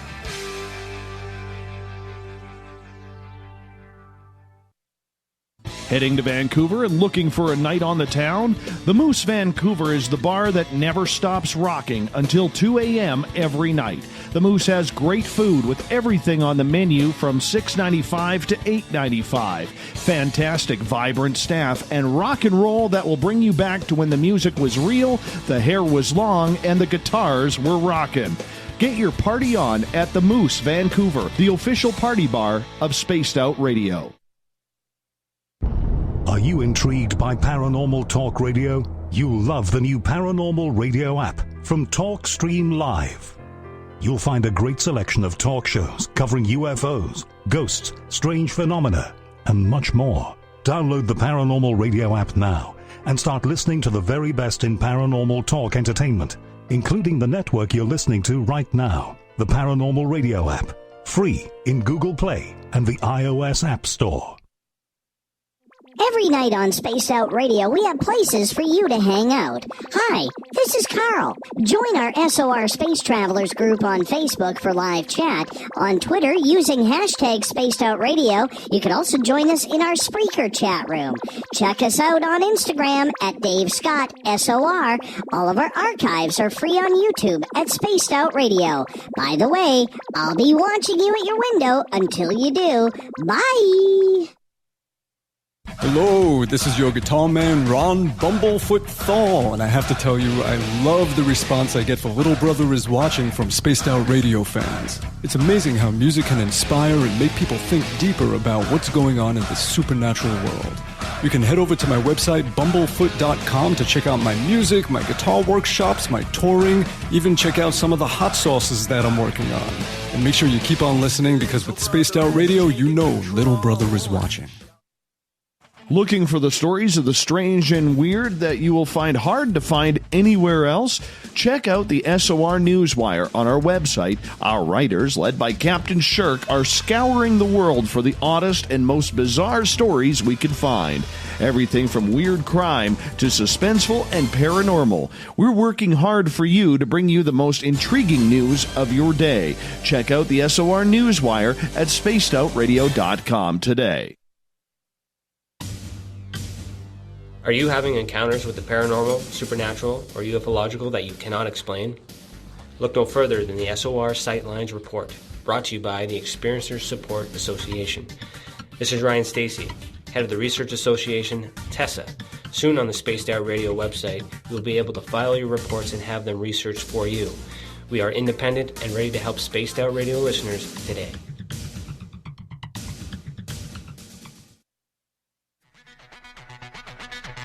Come get spooked at the 4th Annual Forest Moon Paracon in Cedar Woolley, Washington, Saturday, September 28th. UFOs, ghosts, aliens, Bigfoot. Speakers include Mike Morin and Jason Jordan, R. Keith Andrews, and Dave Scott from Spaced Out Radio, and so much more.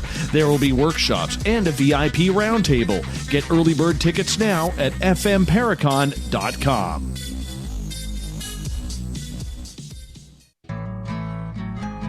Looking for a place to advertise at a very reasonable cost? Look no further than Spaced Out Radio. SpacedOutRadio.com has an advertising tab that you can click to check out our daily, weekly, and monthly packages to play on the radio, or our website including social media. From commercial spots to banners, we have it all. Check out our competitive pricing today. Coming soon to our website, spacedoutradio.com, is the SOR Space Travelers Club. For just $5 a month, you can get into a private area on our site where you can hang with other listeners in our chat room, post in our forum, and check out a bunch of exclusive content and store that won't be found anywhere else, including a nightly after-show party with Dave. It's going to be the best $5 a month you're going to spend. The SOR Space Travelers, only at spacedoutradio.com.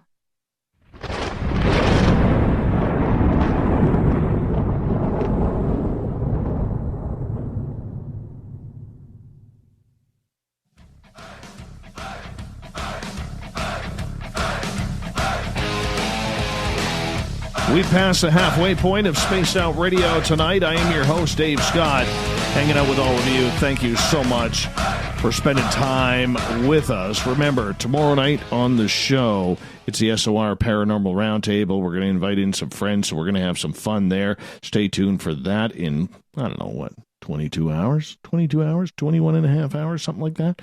It'll be fun. All of our archives are free for you at youtube.com/Spaced Out Radio. Just do me the favor, hit that subscribe button. And our website is spacedoutradio.com, where you can find the SOR Newswire. Listen to the show live. We got more features coming very, very soon as the Gavinator continues to put our website together. Eric Altman is our guest tonight on Spaced Out Radio. We're talking cryptids, weird stories.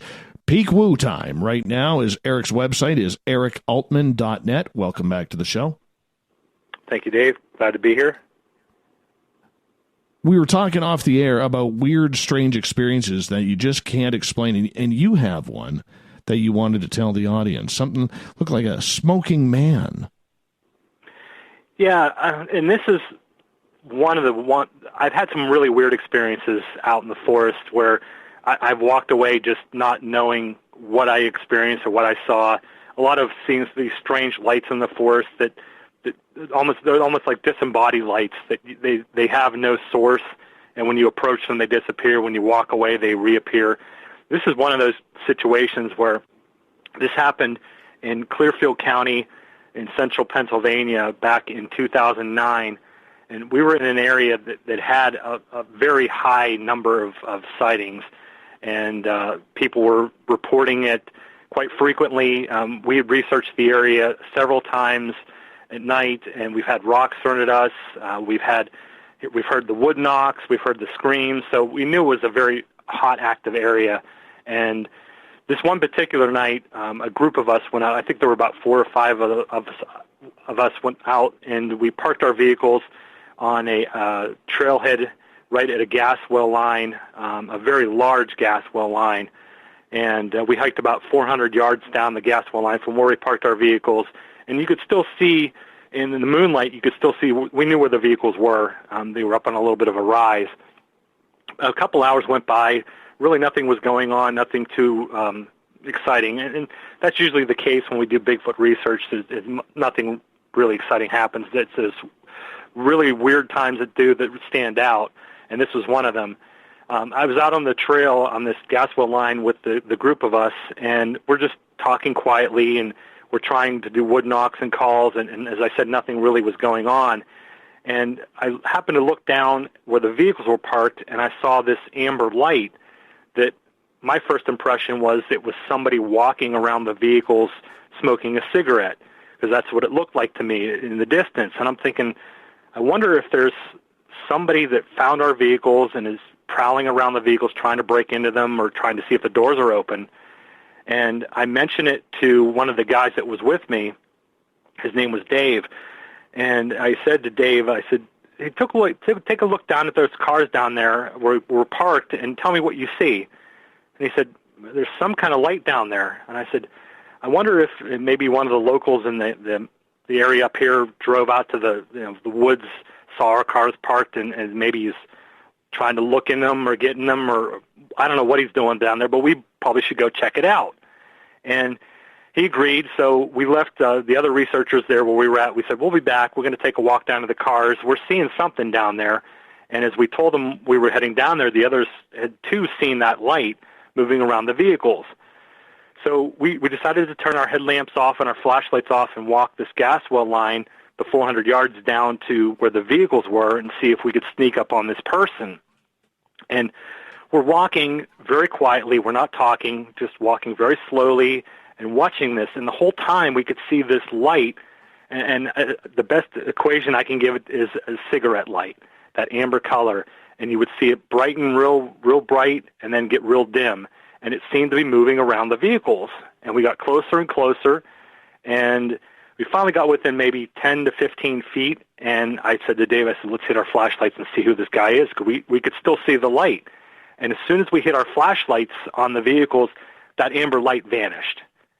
I thought, oh, okay, well, if it is somebody smoking a cigarette or walking around, maybe they ducked behind a car or climbed underneath a car or took off running. We didn't hear anything, moving off or running off.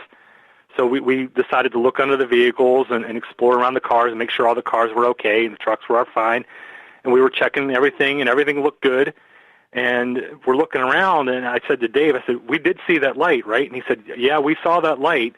I don't know where it went, but it's got to be somebody out here. So we're looking around with flashlights. We're flashing it all around the woods and stuff. And as we're looking, he gets a phone call from his wife on his cell phone. She's checking up on him to see when he'd be coming home. And he's talking to her. And I'm looking around with the flashlight, and all of a sudden, out of nowhere, I get this horrendous smell. The only way I can describe it is if somebody took cow manure and just shoved it up my nostrils and my nose. It was so overpowering, I was retching from it. And I said to Dave, do you smell that? And Dave said, yeah, what is that? I'm like, I don't know, but it's horrid smelling. And just as quickly as it came, it left. And we're standing there looking at each other, puzzled. And as we're standing there looking at each other, we start to hear this tromping sound of like something walking away from us from where the vehicles are parked off into the brush and into the trees. And we both hit our flashlights and our headlamps. There was nothing there, Dave. We were not seeing anything walking away. We weren't seeing the brush move. We weren't seeing the trees move. We could just hear something walking away from us, and it disappeared into the forest. And we didn't smell anything else. We didn't see any other amber lights, nothing else that night. And to this day, I've talked to Dave about it again, and neither of us have an explanation. We don't know what we saw, what it was, what we smelled. All we know is we smelled something. We saw an orange amber light that was floating around the vehicles, and when we shined it with flashlights, it vanished. We never saw it again. So, and this took place right in this very active hotspot area where there were Bigfoot sightings and activity going on for months, if not years, prior to us having this experience. When you hear a story like that, and you have things disappearing right in front of you, do you think it's more paranormal, or do you think it's cryptid? At this point, I don't know what it was. And I can't say it was cryptid because we never saw an animal. We never saw a figure, a creature, nothing. We saw the light. We watched it moving around. We hit it with the flashlights and headlamps, and it disappeared. It was gone. So I'm thinking maybe it was paranormal, but it had some footfalls. It made a noise as it walked away from us. We could hear it tromping away.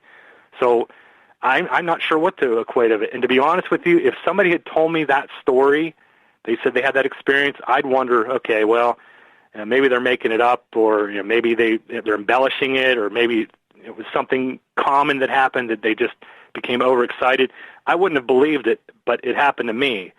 So to me, I still have no explanation. I have no reason or rhyme to what we saw and experienced. and it still leaves me puzzled. Do you believe then that maybe we got to pay attention a little bit more to the fact that there might be something supernatural with a lot of these cryptid creatures?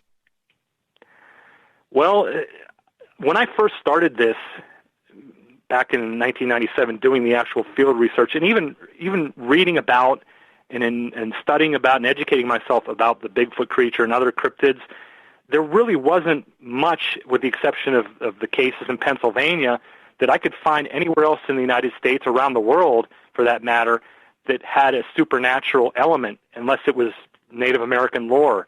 I read about, they're thinking it was a spiritual being, or their belief that it had some kind of supernatural abilities. And aside from the Pennsylvania accounts that I read in the 1970s, I honestly never put any stock into this creature being supernatural or having any kind of paranormal attributes.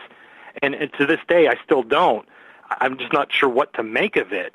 But as of recent, these last couple of years, and even investigating cases, talking to people who seem fairly sane and credible, that share their experiences of something dematerializing in front of them or just vanishing without a trace, and even my own personal experience, I'm not sure what to make of it anymore. There's too many strange things that are going on that really they defy rational explanation. They defy scientific, logical, objective research. And I think we can't ignore it. There's something going on that I think needs to be looked into further, and I think more people need to start looking at these cases rather than blowing them off. I know there's a lot of researchers out there, and I was one of them, who was very objective and scientific-minded, and this had to be a flesh-and-blood creature. This could not be anything else. It didn't have attributes that we didn't understand or couldn't explain. And more, the last couple of years, I'm starting to see more of these cases, and my own personal experiences, I'm really starting to wonder, is there something else to these creatures, these cryptid creatures, that we just don't understand and can't scientifically explain? Eric Altman is our guest tonight on Spaced Out Radio. We're talking cryptids all night long. Eric, one cryptid I'll put a personal opinion on this one.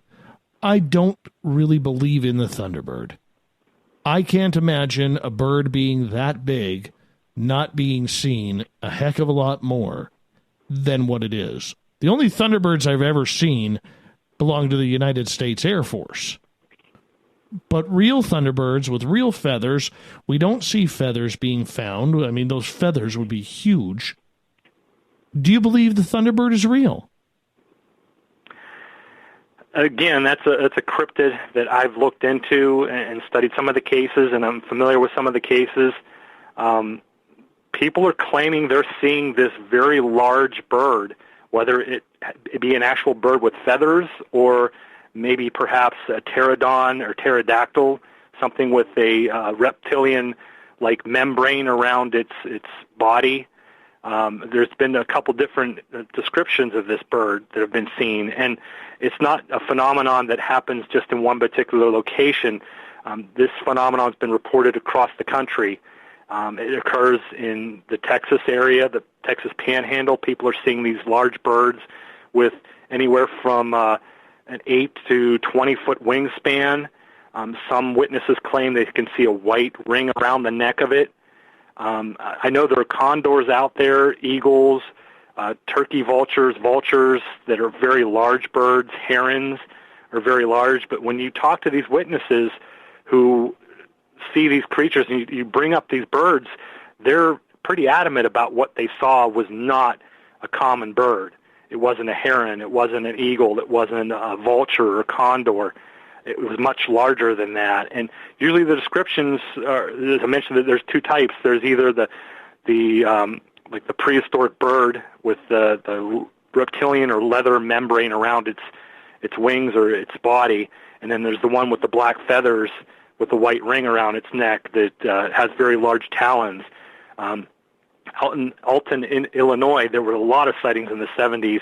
I'm sure you're familiar with the case of, I believe his name was Marlon Lowe, the young boy that was picked up by a large Thunderbird and carried for a good 10 to 20 feet in his backyard. His mother witnessed it from her kitchen window. He was picked up and carried, and he told his story. It's probably one of the more famous Thunderbird sightings, and he was ridiculed. Right. They called him the Bird Boy because of that.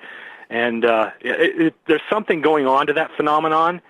We've had witnesses here in southwestern Pennsylvania that have claimed that they've seen a large bird fly across a major highway in Greensburg, Pennsylvania on 2 different occasions. 2 different witnesses claimed they saw a bird that took up almost the whole left passenger lane and right driver's side, I guess you call it, the right passenger lane of the highway as it flew over, and it cast a huge shadow, and he heard it fly over, and it sounded to him like flags furling in a very breezy situation, like a flag would be furling very quickly. And he looked up and saw this thing fly across the road, and it was massive.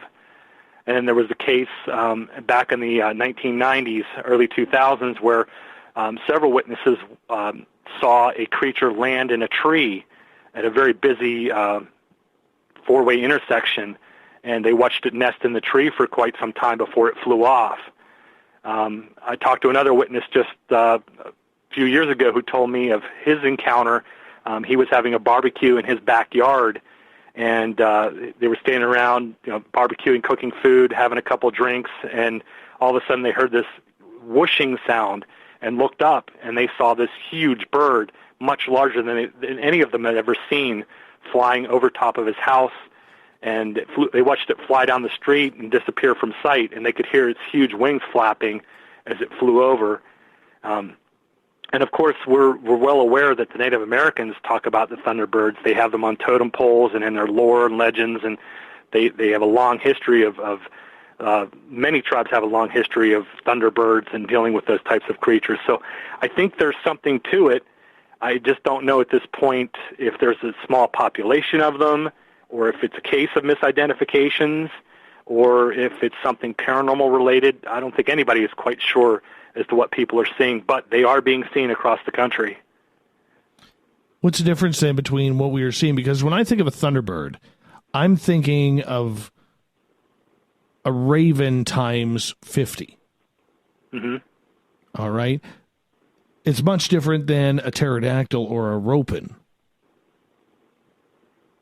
Yeah, and that's what people are describing. There's some cases where they're seeing that raven-like black bird with the enormous wingspan, 12 feet, 16 feet, even up to 20 feet, and they're talking about seeing feathers on it and seeing large talons, and it's a bird. It's a giant bird.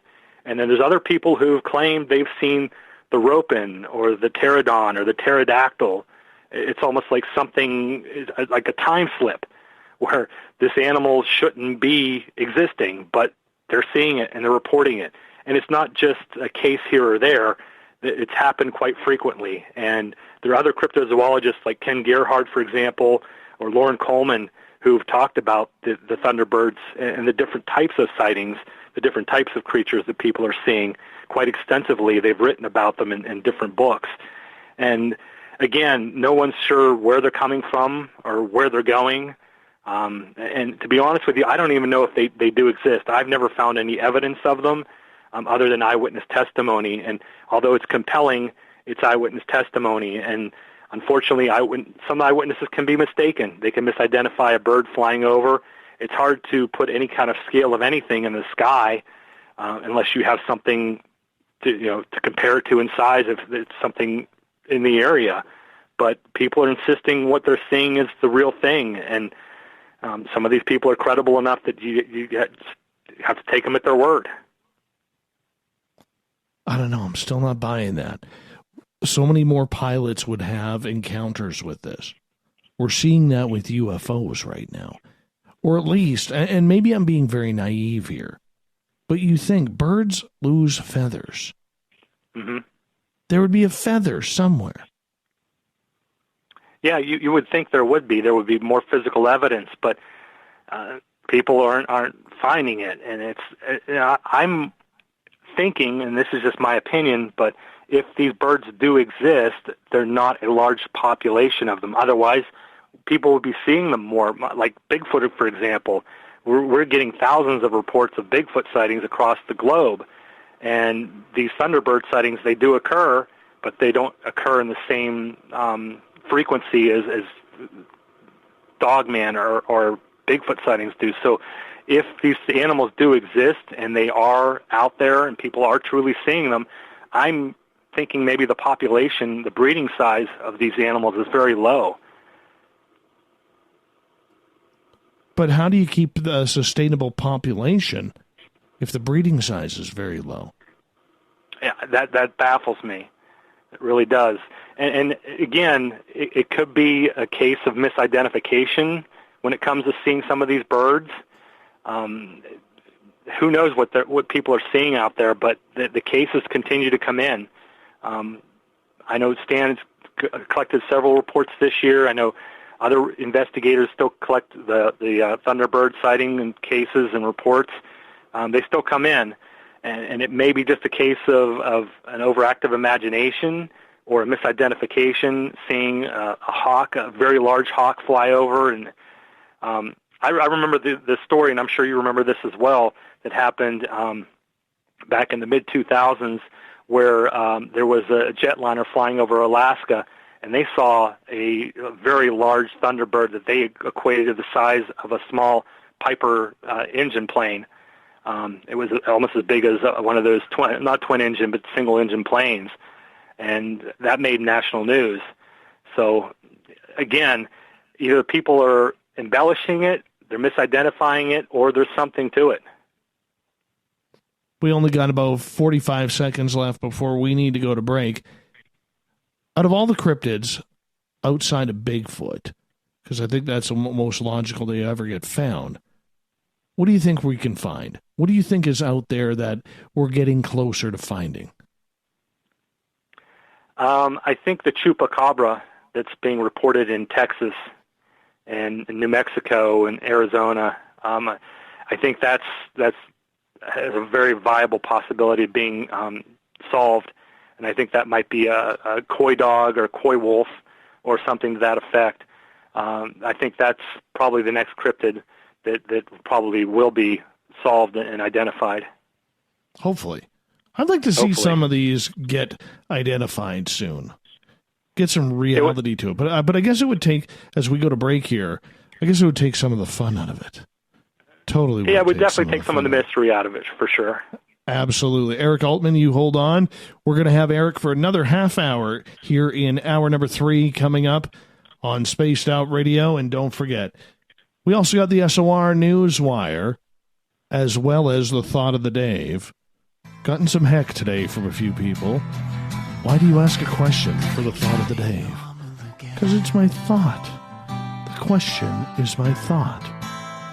More Eric Altman on Spaced Out Radio coming up in hour 3.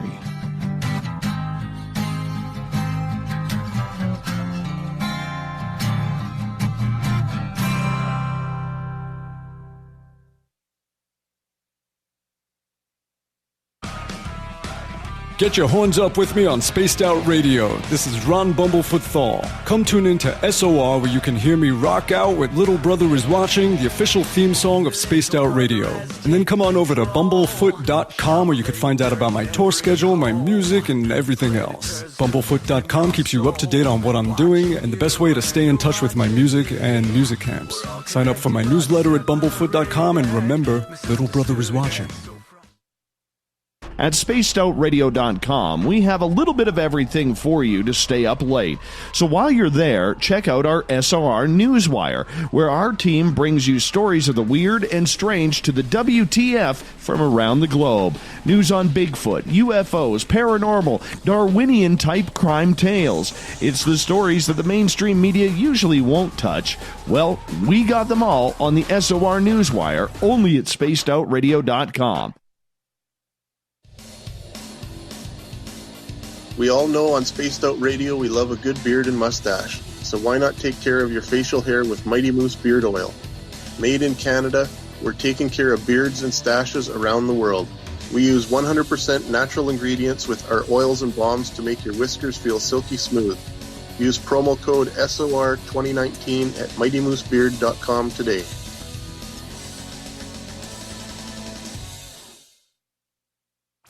Come hang out with Spaced Out Radio, where we own the night. This is Carl. You can follow Dave on Twitter at Spaced Out Radio, and during the show, use the hashtag Spaced Out Radio to chat with us live. On Instagram, at Dave Scott SOR. On Facebook, give our page a like, Spaced Out Radio Show. SOR archives are free on YouTube at Spaced Out Radio. Come join us, or I will come join you. See you at your window. Find your escape where time has no limits. It's about living today and cherishing the heritage of yesterday. A spirit of adventure for what is new, with the nostalgia of the past. Your timepiece is a reflection of who you are. Life surrounded by beauty from the world around us to the soul within. EscapeWatches.com. There is no time like the present to enjoy your escape. Use promo code SMF2017 for your 20% discount today.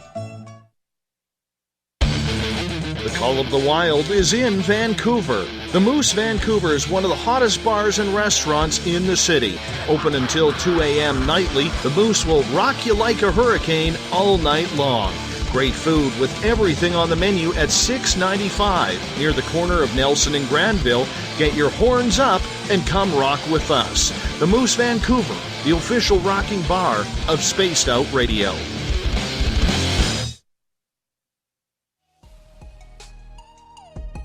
Canada's largest UFO conference is ready to roll in Toronto this September 21st and 22nd at the Alien Cosmic Expo. This year is about the experience. Listen to the stories of Dave Scott, Travis Walton, Paula Harris, Grant Cameron, Ryan Stacey, Richard Dolan, Leslie Mitchell-Clark, and more. Get your tickets now at aliencosmicexpo.com.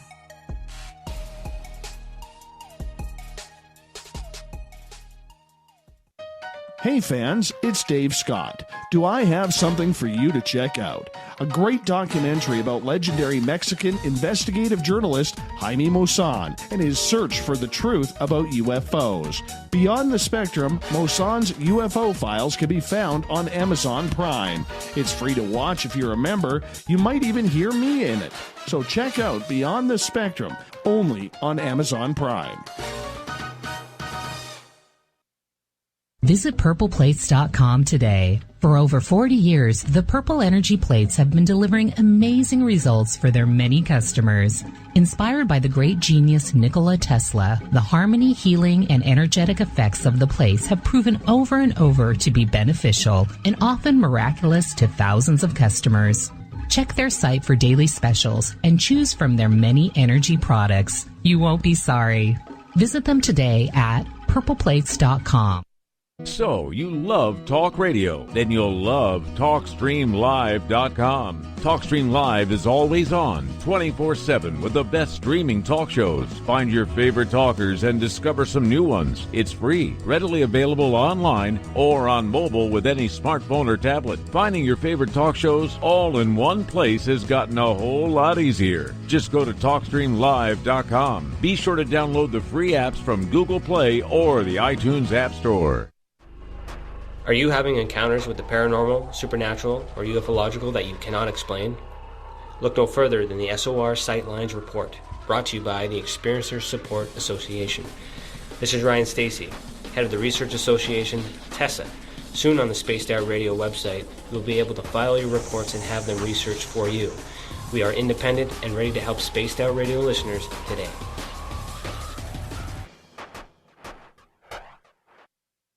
From the mile-high mountains of Colorado to all of you around the world, this is Tessa Nicole Thomas, and I invite you to stick around spacedoutradio.com for Saturday and Sunday nights where I host Spaced Out Weekend.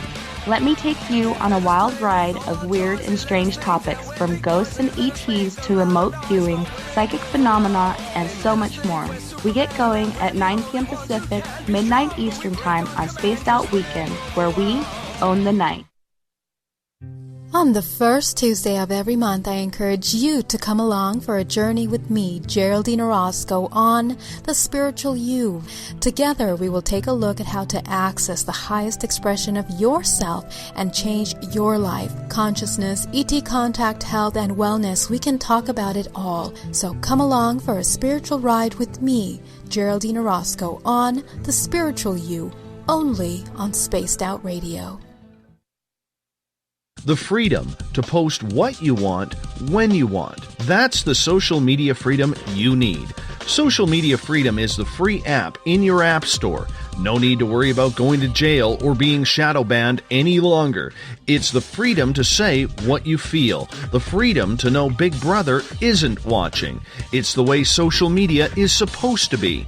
Social Media Freedom. It's time to set yourself free. Download from your app store today. We are getting ready to relaunch the SOR Space Travelers Club at spacedoutradio.com. For $5 a month, you can join us for a plethora of features found nowhere else. Hang out in a private chat room during the show and after party.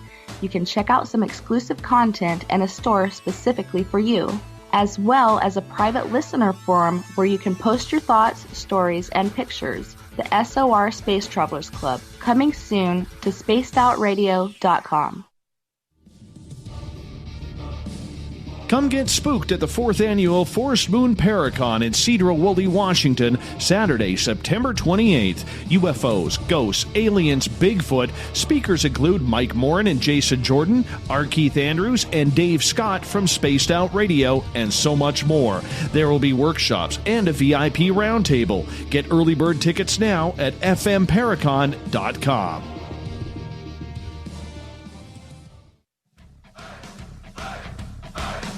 Would you like to connect with us? Head to spacedoutradio.com for all your latest show info. Now, back to Dave Scott and SOR. Third and final hour of Spaced Out Radio is underway tonight. I am your host, Dave Scott. Appreciate each and every one of you listening in. Tomorrow night on the show, I'm bringing in some friends for the SOR Paranormal Roundtable to talk about the month that was. We get going at 9:06 Pacific, 12:06 a.m. Eastern at spacedoutradio.com. Hi to everyone listening in on KZFX 93.7 FM in Ridgecrest, California, UPRN 107.7 FM in New Orleans, WQEE 99.1 FM in Newnan, Georgia, KDNF AM 1560 in Dangerfield, Texas, and down in Reedsport, Oregon. Thank you for listening in on KDUN AM 1030. On the digital side, we welcome in everyone listening in on Revolution Radio. Remember, you can check out all of our archives for free at youtube.com/Spaced Out Radio. Just do me the favor, hit that subscribe button. The Desert Clam has set the password for tonight in the SOR Space Travelers Club. Veteratorian. Veteratorian is your password. Be sure you use it wisely. Space Travelers is a clam. Sets a password each and every night right here on Spaced Out Radio. Our website is spacedoutradio.com, where we have a plethora of features coming very soon. Right now, you can catch the SOR Newswire put together by Captain Shirk. Listen to the show live. More is coming as the Gavinator continues to work on it. Hey, we want to say hi to Gene in D.C. tonight. Thank you so much for listening in. Give us a call sometime, won't you? And I do have to mention this. Pretty proud of my little guy tonight, or today. Graduated kindergarten. So little SOR, we're pretty proud of you. Good job. Good job. Can't wait till school starts. He's pretty excited about grade 1 already. I'm pretty excited because it means he's going to be playing hockey too. Eric Altman is our guest tonight on Spaced Out Radio. His website, ericaltman.net. He's a cryptid investigator out of Pennsylvania, author, podcast, host, does it all. Eric, welcome back. Thanks, Dave. It's been a fun conversation tonight. A little strange, though. Oh, yeah. We love the woo. We love the woo. You never go wrong with it. Hey, I got a question from Michelle on Twitter at #SpacedOutRadio. She is asking, as we get back to Bigfoot for a quick second, is it possible that these supernatural Bigfoot events are actually skinwalkers? Have you explored that theory? Actually, I have not explored that theory, and it is plausible. I don't know if the creatures are skinwalkers that we're seeing. I've investigated a few cases over the years where people claimed that they've seen a creature that doesn't typically fit the Bigfoot mold, if you will, the description of a Bigfoot, and it doesn't fit a Dogman mold. So it very well possibly could be in some of those cases a skinwalker that people are seeing, and that maybe taking the shape of a Bigfoot or transforming into some kind of other animal. but I've never really looked into seeing if that is the case, where Bigfoot may be a skinwalker or a shapeshifter of some kind. At this point, it's anybody's guess if it is or not. All right, perfect. Let's get back to it here. Black cats. A lot of people believe they are extinct. Other people say they're right around. We hear black panthers in Florida. They are elusive, more elusive than a happy mother-in-law. It's a little ridiculous that this creature is said to be extinct, yet we see videos of it. Not blurry videos, pictures, trail cams, so much of it. Do you believe this creature is one that exists? I don't think it really falls under the cryptid realm, but I do believe that it's still out there. I think the cases of the black panthers or the big black cats may be exotic pets that people are releasing into the wild. I don't think there's a breeding population of them running around. Otherwise, there would be more of these reports, and we'd hear more about sightings. They're rare when they happen here in Pennsylvania. They do happen, and I hear of them from time to time, of people reportedly seeing them. And, of course, there's game camera pictures and video, like you said, that have been presented. I think they're exotic pets that are being released, although I'm just taking a shot in the dark at that. We really don't know much about them. I know at one point there was a population of them. They're seeing them in the South, in the Florida area, that's for sure. But they're also seeing them in other places across the country, and they're reporting them. I don't think there's a large population of them if there are breeding out there, but I think more of what we're dealing with is either an escaped or a released exotic pet into the wild. But you don't think there's any from the wild out there that are natural? If they are released into the wild, they may be mating with other cougars or mountain lions, and then you're dealing with a hybrid possibly. But I don't think there's, my personal opinion, I don't think they exist in the wild. They're born in the wild unless they're mating with an exotic pet that was released and then bred with a mountain lion or something to that effect. How did these creatures go extinct? Was it hunting? Yeah, from what I understand, it was hunting, and just the population wasn't a very viable one, and there's not a very good supportive environment for these animals, and they just died off. So that's what I'm understanding. Are they more aggressive, or said to be more aggressive than other big cats out there? I haven't heard of any of the black cats reportedly attacking people. I've heard of a few confrontations where people have seen them run across the road or down an embankment, up across the road, up another embankment, and disappear. They've usually been seen when somebody's in their vehicle. I know of maybe one or two in this area where people have actually been hiking and seen them running through the forest and then disappearing from sight. So I don't know of any aggressive situations here in Pennsylvania. But I've heard of things in other places across the country where people have had aggressive encounters where they've growled at them or they've approached them and something scared the cat off and it ran off without an attack or anything to that effect.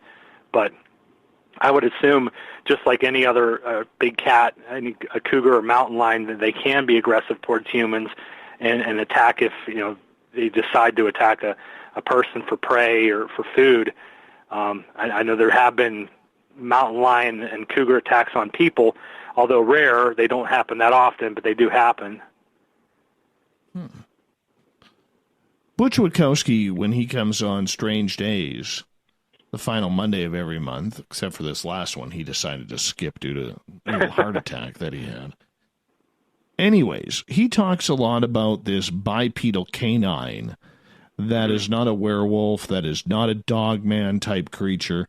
Have you had any reports of this creature that he's looking for?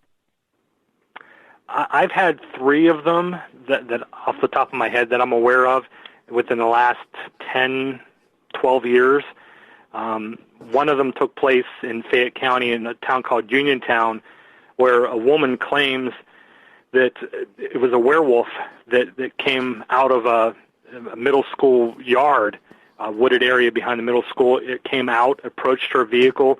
This was in broad daylight, and she actually had to stop the vehicle for fear of hitting this figure. It ran towards her on two legs, and just as she was about to hit it, she stopped her vehicle, and she looked out her passenger window and saw this thing clearly and said she never called it a Bigfoot, never said once it was Bigfoot, but she said it looked like a werewolf, a very wild-eyed, upright walking canine. And according to her, it vaulted over the trunk of her car and continued running down the street through a parking lot and disappeared out of sight. And we met with her. I went and investigated the area with other researchers. We met with her. We saw the scratch marks on the back of her vehicle where she claimed it jumped over the back of her vehicle.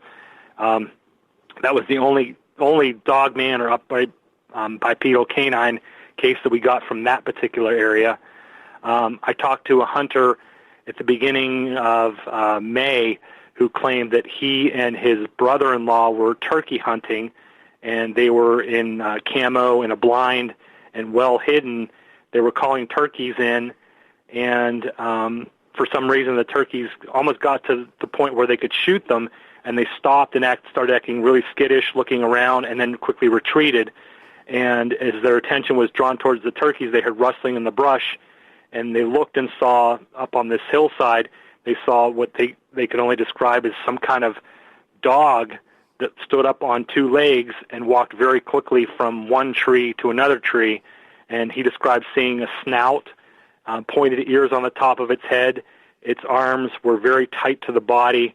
They weren't hanging down like you would expect a Bigfoot's arms to be hanging down, but they were very tight and close to the body. They weren't very long, and it moved very, very quickly from one tree to another tree before it disappeared from sight. Another case, I talked to a group of women, and this case was passed on to me from Butch, where a group of women were driving out to a state park to do some hiking on one of the trailheads, and they parked at the trailhead and got out of the vehicles and were just about to enter the forest, and they were approached by an upright walking bipedal canine. They said it was a very muscular, but it had a lot of shaggy hair on it, a silver gray colored hair, but very muscular, and it approached the one woman and started growling at her. She froze and watched this thing for several seconds, and it turned and ran off into the forest before disappearing. And I was going to meet with her and have her take me to that location, but after talking with her husband told her that she wasn't going to talk about it anymore, and she refused to meet me and take me to that spot. So I've had a couple of cases in the last 10 to 12 years where I've gotten some of these upright bipedal canines or dogmen, if you will, reports, and they're very intriguing. But as you know, Butch has talked about, and I'm sure Lon will talk about, the Lichen Loop over in southeastern Pennsylvania, where they're seeing these upright walking canines quite more frequently, and people are having some aggressive encounters apparently with these animals. What do you think they are? I'm not sure at this point, because I'm hearing from other researchers there's 7 different types of these things, some more baboon-looking, some more wolf-looking. Some call them a werewolf. They look like your typical werewolf. And then again, other people are saying they look more dog-like, where they're actually walking up on their hind legs. And we all know dogs typically they don't do that. They're a quadruped. They walk on all fours. Some dogs can stand up and walk short distances if they're trained, but they're not normally in the wild able to do that. So I'm not sure what we're dealing with. I don't know exactly what kind of animal this is. The cases are becoming more and more frequent. People are seeing them, and hopefully we'll start to get some evidence, if not maybe some pictures or video.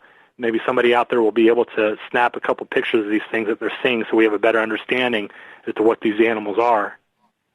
Mm-hmm.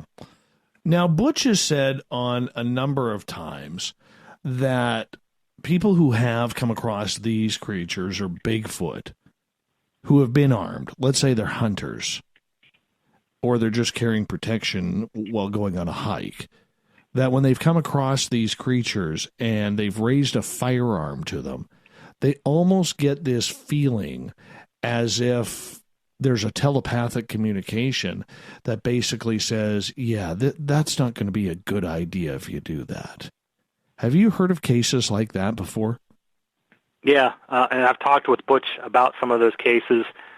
He told me about a hunter up in central Pennsylvania and the Clearfield County area that we talked about a little bit earlier, where a hunter came across one of these things, and he had a sidearm with him, and he raised the sidearm to shoot in defense because he felt like he was being threatened. And he said this thing was just, it was massive, and he felt there was no way that sidearm was going to stop this thing, and it was best just to get out of that area as quickly as he could, and he did.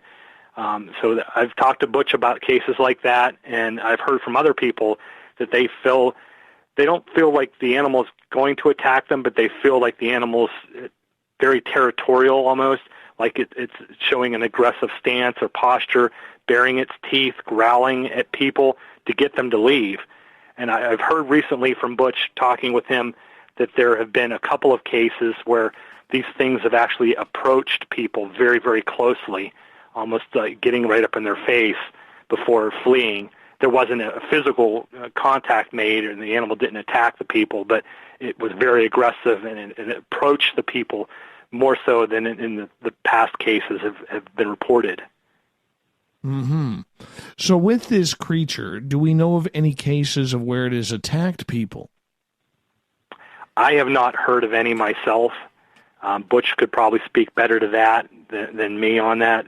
I have not heard of any situations where the animal has physically attacked somebody. Again, the most of the cases I've heard about, or the people have told me about, is the creature seemed to be aggressive, where it's approached them, growled at them, snarled at them, and then turned and fled. So I don't know if you call that an attack, but that's as far as what I've heard and what I've been told is how aggressive these creatures can be. I'm sure there are other researchers, other folks in the field that have investigated cases that may be aware of a Dogman attack or this thing physically harming people. I have personally not heard of myself. Do you think this is a supernatural creature, much like Bigfoot and the Dogman? Well, it's interesting because this thing started out up in northern Michigan and Wisconsin. That was the concentration of sightings that were going on. And Linda Godfrey had done some research up there, along with other researchers. And they've looked into it, and some have found possible supernatural explanations, or maybe cult-like activities were possibly used to call forth this creature. I know that was one of the theories that was thrown out there. It doesn't seem like it's a normal, natural creature. This thing has just really come to light in the last 20, 25 years, and there may be supernatural aspects to it that we're just not aware of, much like with the Bigfoot. But they're becoming more and more commonplace, hearing more and more sightings, and there's actually research groups and teams out there now who are investigating these cases, much like there's Bigfoot investigators or researchers like myself. There's now Dogman researchers. So the cases are out there. They're becoming more and more common and more well-known, and we're finally starting to learn more about these creatures. So there may be some kind of paranormal or supernatural attribute to these animals. Right. We got about 5 minutes left with you tonight, Eric, and I appreciate you coming on. It's been absolutely phenomenal to have you back on the show. With all of these cryptid creatures, do you think there is a tie to what is going on both in the paranormal phenomena and the UFO/extraterrestrial phenomena? I think it's somehow all tied together because there's too many cases that I'm starting to hear more and more about that have paranormal attributes, and it's drawn the attention of paranormal researchers and UFO researchers who are starting to look into the Bigfoot phenomenon now. They're starting to explore any possible ties, trying to see if there's any evidence. And again, as I mentioned earlier from the 73, 74 cases, in southwestern Pennsylvania, there was a lot of connections between UFOs brought up and paranormal attributes. And even now, in 2018, 2019, people are seeing things that are disappearing in front of them. And that's, to me, that's not an animal of the natural world, unless it has attributes of shape-shifting or things that we're just not familiar with science. Science is always changing and evolving, of course. I mean, it's always, we're learning new things and discovering new things all the time. So it might be something natural that we're just not familiar with. But personally, I think there is some kind of tie in between all the phenomenons, all the fields, and a lot more researchers are starting to think like that. They're starting to notice these subtleties and notice these commonalities, and starting to really take a closer look into all the phenomena to see how they're related. Do you believe without a body of any of these creatures, we can still prove their existence? And what would it take? To the scientific community, no. The game camera photos, the videos, the audio, even the footprint casts, that's not going to prove anything. It's all circumstantial. It's all anecdotal evidence, and it may prove something in a legal court of law, but it won't prove it to the scientific community. We're going to have a live or dead body of one of these cryptids, whether it's a Dogman, whether it's a Chupacabra, a Thunderbird, one of the black cats, a Bigfoot. We're going to have a physical specimen or DNA to prove that these animals are real. And in my opinion, even getting DNA from some of these animals, the only thing that we're going to be able to do is to rule out what it doesn't match, because we don't have DNA records of these animals on file that we can match and say, hey, yeah, that's Bigfoot DNA or that's a Thunderbird DNA. We don't have that on record. We're going to have to continue to collect DNA and put into a database and continue to match that DNA until we can finally come up with some kind of resolute answer that, yeah, there is something out there and there's the DNA to prove it. Incredible. Incredible. My friend, let everybody know, as we got about 90 seconds left before we go to break, where they can find your research, your website, and all the information you're working on. Well, my website is ericaltman.net. It's a little outdated. I need to work on that and update some of the cases and stuff like that. I also run a small group of researchers in the Pennsylvania area known as the Pennsylvania Cryptozoology Society. There's probably a handful of us that go out and investigate cases and claims of a variety of different cryptids. You can also find me on social media. If you type in Eric H. Altman, you'll find my Facebook page, and you can contact me on social media. I'm on Twitter, and also under Pennsylvania Bigfoot Camping Adventure. That's the event that I organize. We've done our third one now. So there's a variety of different ways people can get a hold of me if they want to share their experiences with me, and if they have a case in Pennsylvania they want me to look into, I'll be more than happy to talk with them and hopefully meet with them and see if we can gather any evidence to back up their claim. Wonderful. What a pleasure to have you back on, man, and good luck with your year in research. And do us a favor, make sure you stay safe, because that's what it all comes down to, man. These creatures, we don't know anything about them, and we got to be careful to make sure that, you know, we're safe with all of this stuff, man, because we don't need anybody attacked. Oh, definitely. We always try to take as many precautions as we can. Safety is a big issue, so we try to stay safe, and we try to stay objective and rational thinking as possible when it comes to these strange and unusual creatures we're dealing with. Perfect. Eric Altman, everybody, on Spaced Out Radio. EricAltman.net is his website. Coming up next, we have the SOR Newswire and the Thought of the Day. Stay tuned.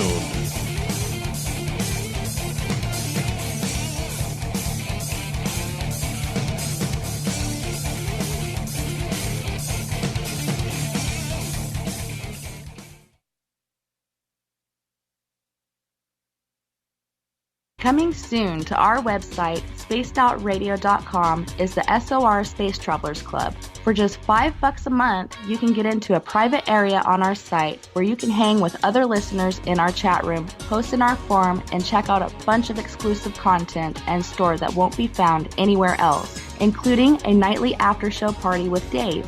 It's going to be the best $5 a month you're going to spend. The SOR Space Travelers, only at spacedoutradio.com.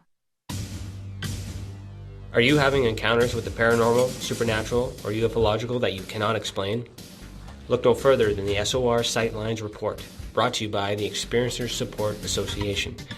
This is Ryan Stacy, head of the Research Association, TESA. Soon on the Spaced Out Radio website, you'll be able to file your reports and have them researched for you. We are independent and ready to help Spaced Out Radio listeners today. Hello, this is your guitar man, Ron Bumblefoot Thal, and I have to tell you, I love the response I get for Little Brother is Watching from Spaced Out Radio fans. It's amazing how music can inspire and make people think deeper about what's going on in the supernatural world. You can head over to my website, bumblefoot.com, to check out my music, my guitar workshops, my touring, even check out some of the hot sauces that I'm working on.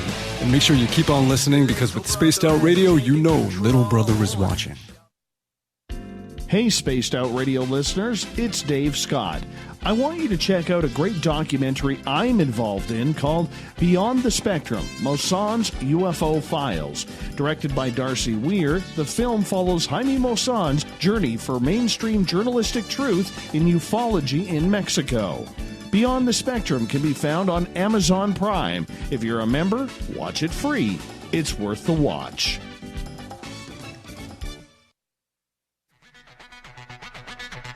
Come get spooked at the 4th Annual Forest Moon Paracon in Cedar-Woolley, Washington, Saturday, September 28th. UFOs, ghosts, aliens, Bigfoot. Speakers include Mike Morin and Jason Jordan, R. Keith Andrews, and Dave Scott from Spaced Out Radio, and so much more. There will be workshops and a VIP roundtable. Get early bird tickets now at fmparacon.com.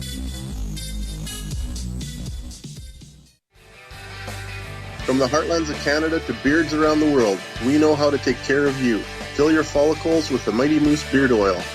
All our oils and balms are handmade and 100% natural ingredients because we care about your beard. And hey, use the promo code SOR2019 and get your Mighty Moose Beard Oil today. You can check us out on our website, mightymoosebeard.com.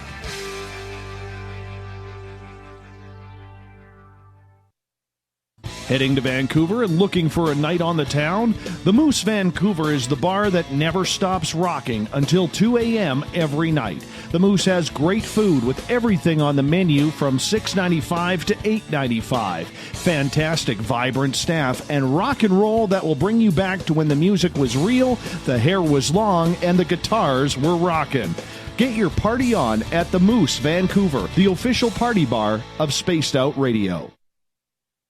A timepiece is a reflection of who you are, and what better way to show off the real you than with an Escape watch. Escape is a lifestyle brand accessorizing your days and nights. Choose to escape and create the life of discovery that you deserve. Dream, play, unite with your own personalized Escape watch. Head to escapewatches.com. There is no time like the present to enjoy your escape. Use promo code SMF2017 for your 20% discount today. Coming up this September 21st and 22nd, all UFO eyes will be focused on Toronto for the 4th Annual Alien Cosmic Expo. Come listen to some of the biggest names and experiencers in ufology. Travis Walton, Paul Hellyer, Richard Dolan, Paula Harris, Grant Cameron, Randy Kramer, and Spaced Out Radio's own Dave Scott. Tickets are on sale now at aliencosmicexpo.com.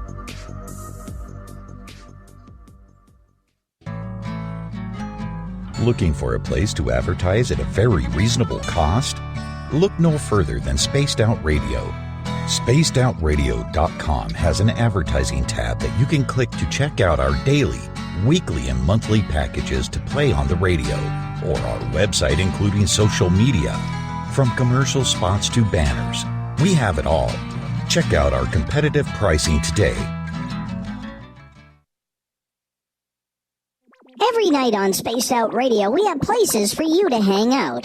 Hi, this is Carl. Join our SOR Space Travelers group on Facebook for live chat. On Twitter, using hashtag Spaced Out Radio, you can also join us in our Spreaker chat room. Check us out on Instagram at Dave Scott SOR. All of our archives are free on YouTube at Spaced Out Radio. By the way, I'll be watching you at your window until you do. Bye! Did you know Spaced Out Radio runs 7 days a week? Hi there, this is Tessa Nicole Thomas, and I'm here to take you on a paranormal journey each Saturday and Sunday night. Why change the station when you have it all right here? Together, we'll hang out and share some strange and scary stories. And don't forget, we have Psychic Sundays as well, so come tune in Spaced Out Weekend. We get going at 9 p.m. Pacific, midnight Eastern, only at spacedoutradio.com, where we own the night. Looking for the stories of the strange and weird that you will find hard to find anywhere else? Check out the SOR Newswire on our website. Our writers, led by Captain Shirk, are scouring the world for the oddest and most bizarre stories we can find. Everything from weird crime to suspenseful and paranormal. We're working hard for you to bring you the most intriguing news of your day. Check out the SOR Newswire at spacedoutradio.com today. Are you intrigued by Paranormal Talk Radio? You'll love the new Paranormal Radio app from TalkStream Live. You'll find a great selection of talk shows covering UFOs, ghosts, strange phenomena, and much more. Download the Paranormal Radio app now and start listening to the very best in paranormal talk entertainment, including the network you're listening to right now, the Paranormal Radio app, free in Google Play and the iOS App Store.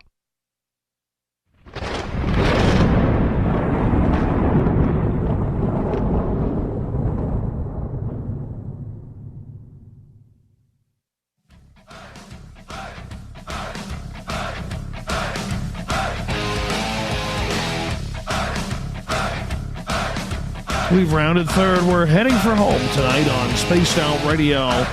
I am your host, Dave Scott, sitting in the captain's chair of SOR headquarters. Thank you so much for joining us.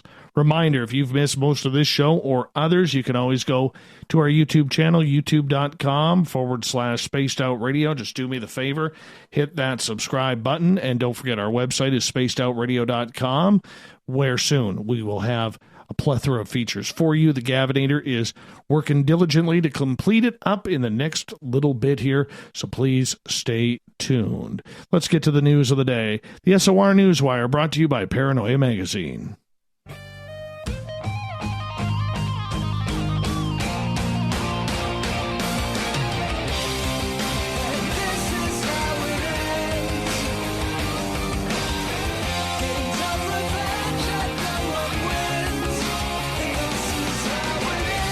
The news is always changing, which is why we bring you the SOR Newswire, the back end of every show, where we get to the weird, the strange, those stories that make us scratch our head. We're going to start off with a NASA story right off the bat.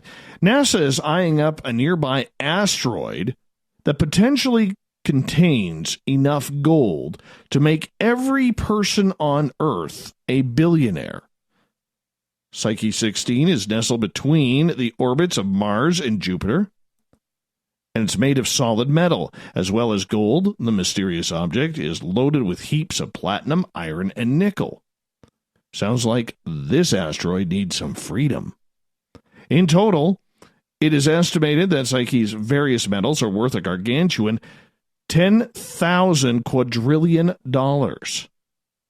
That means if we could carry it back to Earth, because we're going to get a shuttle to throw a leash on it, it would destroy commodity prices and cause the world's economy, worth about $75.5 trillion, to collapse. We've known about Psyche 16 for a while, but its potential to cause havoc on Earth was recently touched upon by a veteran miner. Scott Moore, who heads up Eurosun Mining, says the sheer amount of gold in the asteroid threatens to throw the gold industry into chaos. The titans of gold now control hundreds of the best producing properties around the world, he said, but the 4 to 5 million ounces of gold they bring up to the market every year pales in comparison to the conquests available in space. NASA is launching a mission to probe the asteroid. no word if it's Whitley-type probe, in the summer of 2022. Dubbed the Discovery Mission, it will arrive at Psyche 16 around 2026, but bringing back an asteroid of this value would completely wipe out our total global economy. Fortunately, the space agency is taking the trip for scientific purposes and isn't planning on conducting any mining. Remember yesterday we told you the story about Chatham Ford in Chatham, Alabama, where for the 4th of July and all of July, they were having a sale where if you bought a brand new vehicle, new or used, new to you, you would get a free shotgun, a Bible, and an American flag. Well, in Detroit, Ford Motor Company has asked this Ford dealership to stop giving out certificates for free 12-gauge shotguns to anyone who buys a vehicle. The automaker told the dealership late yesterday that the promotion was inappropriate after 3 people died Tuesday evening during a mass shooting at a California Ford dealership. There, a man who had been fired from his job in the San Francisco Bay Area fatally shot 2 employees, then himself. So it's done.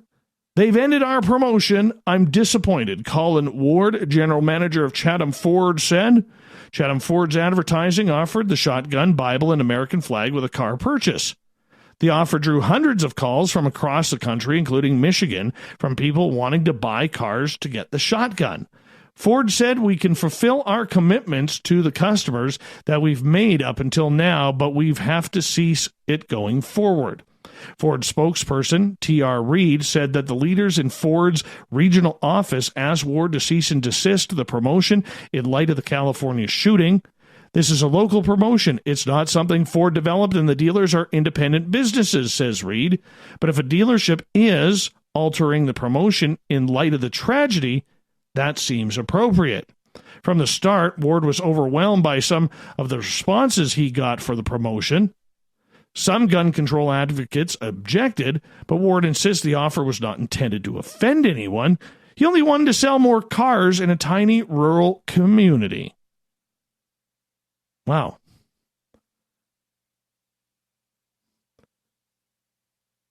I don't know how to respond to that. I don't know. I'm way too Canadian to answer that question. Way too Canadian. Google had a little bit of a boo-boo. Drivers with smartphones say they don't usually get lost thanks to the navigation services such as Google Maps. But what happened in Colorado is a reminder that even with new technology, some shortcuts can still go wrong. Nearly 100 drivers wound up in a muddy field gridlocked earlier this week. One of them was a lady named Connie Monsees. Monsees said she was stuck in traffic on the way to pick up her husband at the Denver International Airport. So I pulled out my Google Maps, she says, to see if there was a better way to go, and it told me to take the next exit, and it would be about half the time. So naturally, she took it. But the road quickly became a dirt road. Monsees goes on to say, I'm following this line of cars, and my thought was, well, there's so many other people going, it must be okay. So I went ahead, but the thing was, it wasn't like you could choose to make a U-turn. Both sides of the road are a ditch. Days of rain had created a muddy field of mess, and car after car drove in and got stuck. Monsees had a 4-wheel drive, so she could eventually get out of the mud. She even picked up 2 other stranded people that took them with her. But others ended up stuck in the mud for a much longer time. She says, I don't know that it's so much about Google, it's about us, that we want so badly for life to be efficient that we try to take shortcuts that aren't really necessary. Responding to the detour snafu, Google said the road was not marked as private. In a statement, Google said, we take many factors into account when determining driving routes, including the size of road and the directness of the route. While we always work to provide the best directions, issues can arise due to unforeseen circumstances, such as when weather conditions affect quality of roads. The company added that it does encourage all drivers to follow local laws, stay attentive, and use their best judgment while driving. It's real simple. If it doesn't look like a road, it's probably not a road. Easy, right? Guess not for almost 100 people. Okay, this story's kind of, I don't know, shaking my head big time. This is what happens, people, when we allow people to play soccer. We're getting into it. So, there's a product designer named Mary Claire Springham who is creating a kit that will allow fathers to breastfeed their children, called chest feeding. Springham says her idea originated from a desire to address issues that surround mental health and becoming a new parent. A common trigger of postnatal depression for mothers is the pressure to breastfeed, even when it is difficult and stressful to do so. So she says, I developed this kit to help couples support each other as well as a new baby. The system enables dads to take a more active role in the first 6 months of the baby's life and allow moms to relinquish some of the pressures and duties of parenting. It is one of the many ways to encourage further discussion of mental health and empower new parents to support each other even more at such an incredible time in their lives. Look, Mrs. SOR had some postpartum depression. At no time did she say, would you like to breastfeed little SOR? Never came up. Never came up. Look, I think it's a real issue when we have fathers who won't change diapers because they think they're going to vomit over a little doo-doo.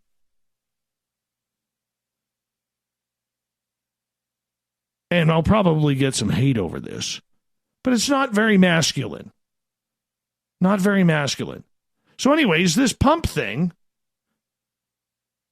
which if I ever saw my child using one, I would, take him right to the hockey rink, man up a little bit. The would-be father, or the father-to-be, would take a prenatal course about chest feeding. He would then receive an NHS-branded box containing a chest pump, compression vest, informative flyer, and all of the necessary hormones for him to lactate and chest feed his child. They want us to lactate, or at least this wingnut does. Springham says none of the hormones fathers would take are very safe. Oh, that's good news. Said the hormones are very safe to taste. None of the hormones cross the blood-brain barrier so they can be safely taken when breastfeeding. As far as we know, if a man were to stop taking the supplements, then, like a woman, their body would eventually rebalance and return to its prior state. Springham says there has been a variety of reactions about her product. For some, it's the end of the world as we know it, whilst she says she's also been flooded with requests from new or expecting dads wanting to take part in medical trials. You got to be kidding me. Look, I'm all for equality. Don't care who you are, what you want to be, what color you are, what your sexual orientation is. But this is getting ridiculous. This is getting ridiculous. It's like you see these grown men who are bawling their eyes out because they didn't have a choice when mom and dad circumcised him at like 4 days old, saying he's missed out on his entire life because he was circumcised. This is what happens when we let our children play soccer, people. Oh, I got to move on. This thing's going to piss me off even further. Texas police are looking for 2 men accused of threatening a Subway employee with a gun. They demanded all the cash in the register before making off with a total of 1 stolen cookie. There's 2 guys robbing the place, and they couldn't even get a second cookie. How does that work? According to Houston police, the incident took place around 9 in the morning on April 8th. The two young men, either in their late teens or early 20s, entered the sandwich shop, purchased a cookie with cash before asking it to be warmed up. While the cashier was heating up the treat, the man in the hoodie, a man in a Houston Texans hoodie, allegedly threatened the employee and demanded the cookie or the money in the register.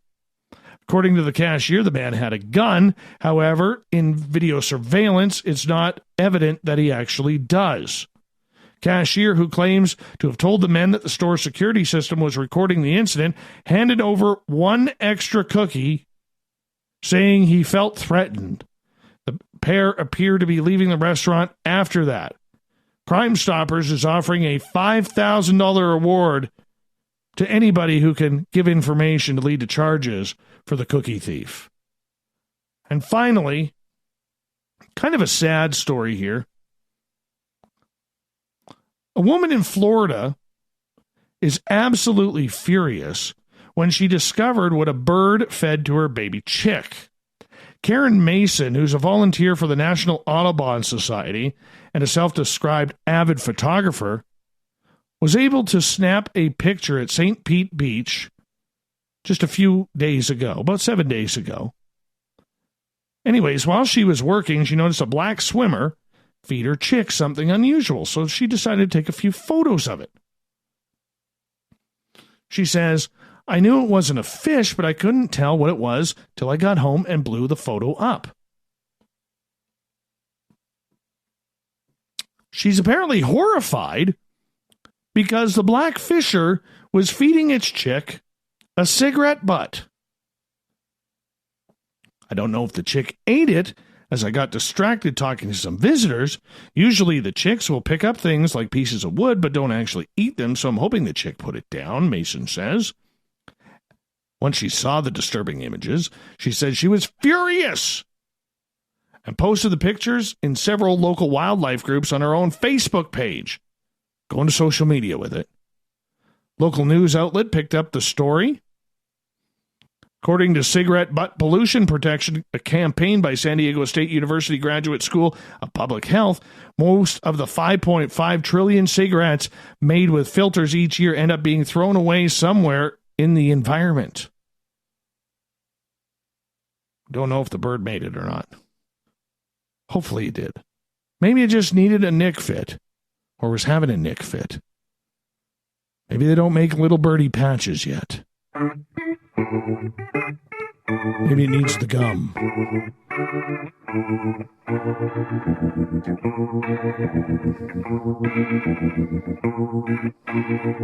Thought of the Dave happens every night at this time, where we ask a question on our Facebook and Twitter pages and read your responses on the air because we love the audience participation around here.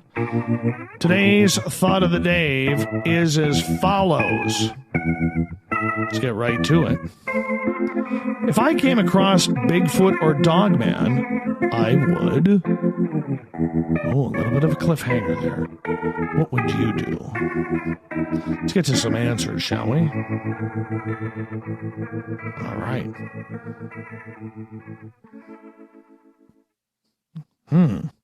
We got a lot of good ones here today. We really do. Tim, if it was Bigfoot, enjoy the moment. Dogman, back away carefully and pray. Dave, remember to get my phone out and take blurry pictures or shaky video. Francesca, I'd ask if they know you, Dave. Scott, I'd take a video, take pictures with audio. Mary says, I wouldn't be able to move. Alfred, I would just sit still and observe and study it. Kevin, well, these are always dangerous. Dave, my brother, I would simply invite them off with a series of hand gestures to have shots of Jägermeister at the nearby watering hole. Not one of those vampiric-laden pits where one's conversation is constantly being interrupted by the sound of slapping and stomping just to preserve your own fluid body. I am speaking of the first-class lounge nestled in the heart of the forest, where Mother Nature herself would be proud to park her tired loins, a place where there is a babbling brook running through it to quiet the din of the other guests. That sounds like a good time. Jaeger's always a good time. Moving on. John Greenwald from the Black Vault says, Dave, I'd thank the TTSA. Gabe, I'd leave some poo on the floor. Gail, no one ever says they would swear. I would swear big time. Oh my, Gail. Leaving no four-letter word unused, and since I would not be in such a vulnerable position alone, I would trip my exploring partner and run like the Dickens. There, now you know. Andrea, try to tame them and make them my pet. Russ, I'd offer to smoke a doob with them. Or her. Michelle, definitely take a few selfies with the caption, Bigfoot was here. Dawn, I'd share my beef jerky. Greg, I would douse myself in urine, hope for the best. Also, when I walk in the woods, I would have a pedigree chum and bananas just in case this happens. Kelly, I would make sure what time of year it was.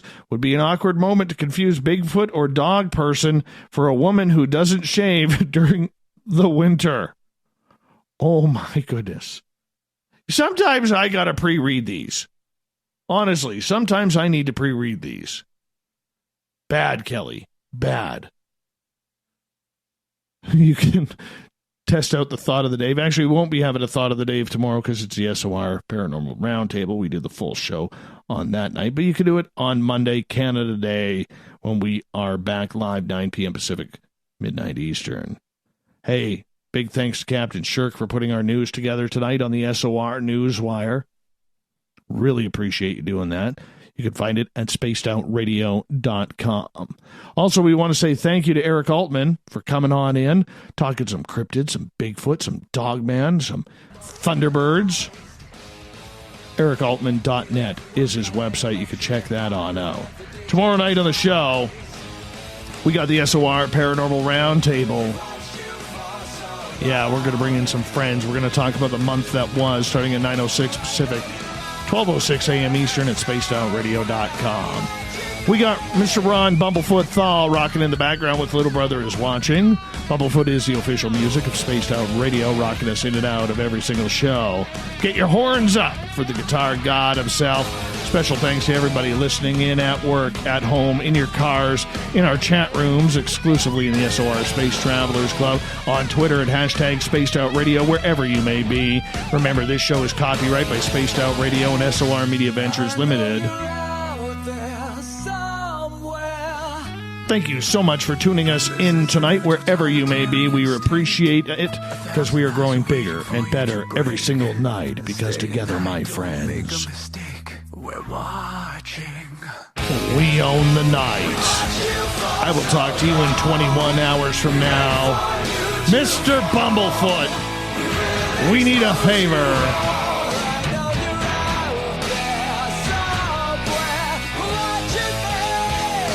We need you to take us home. Good night.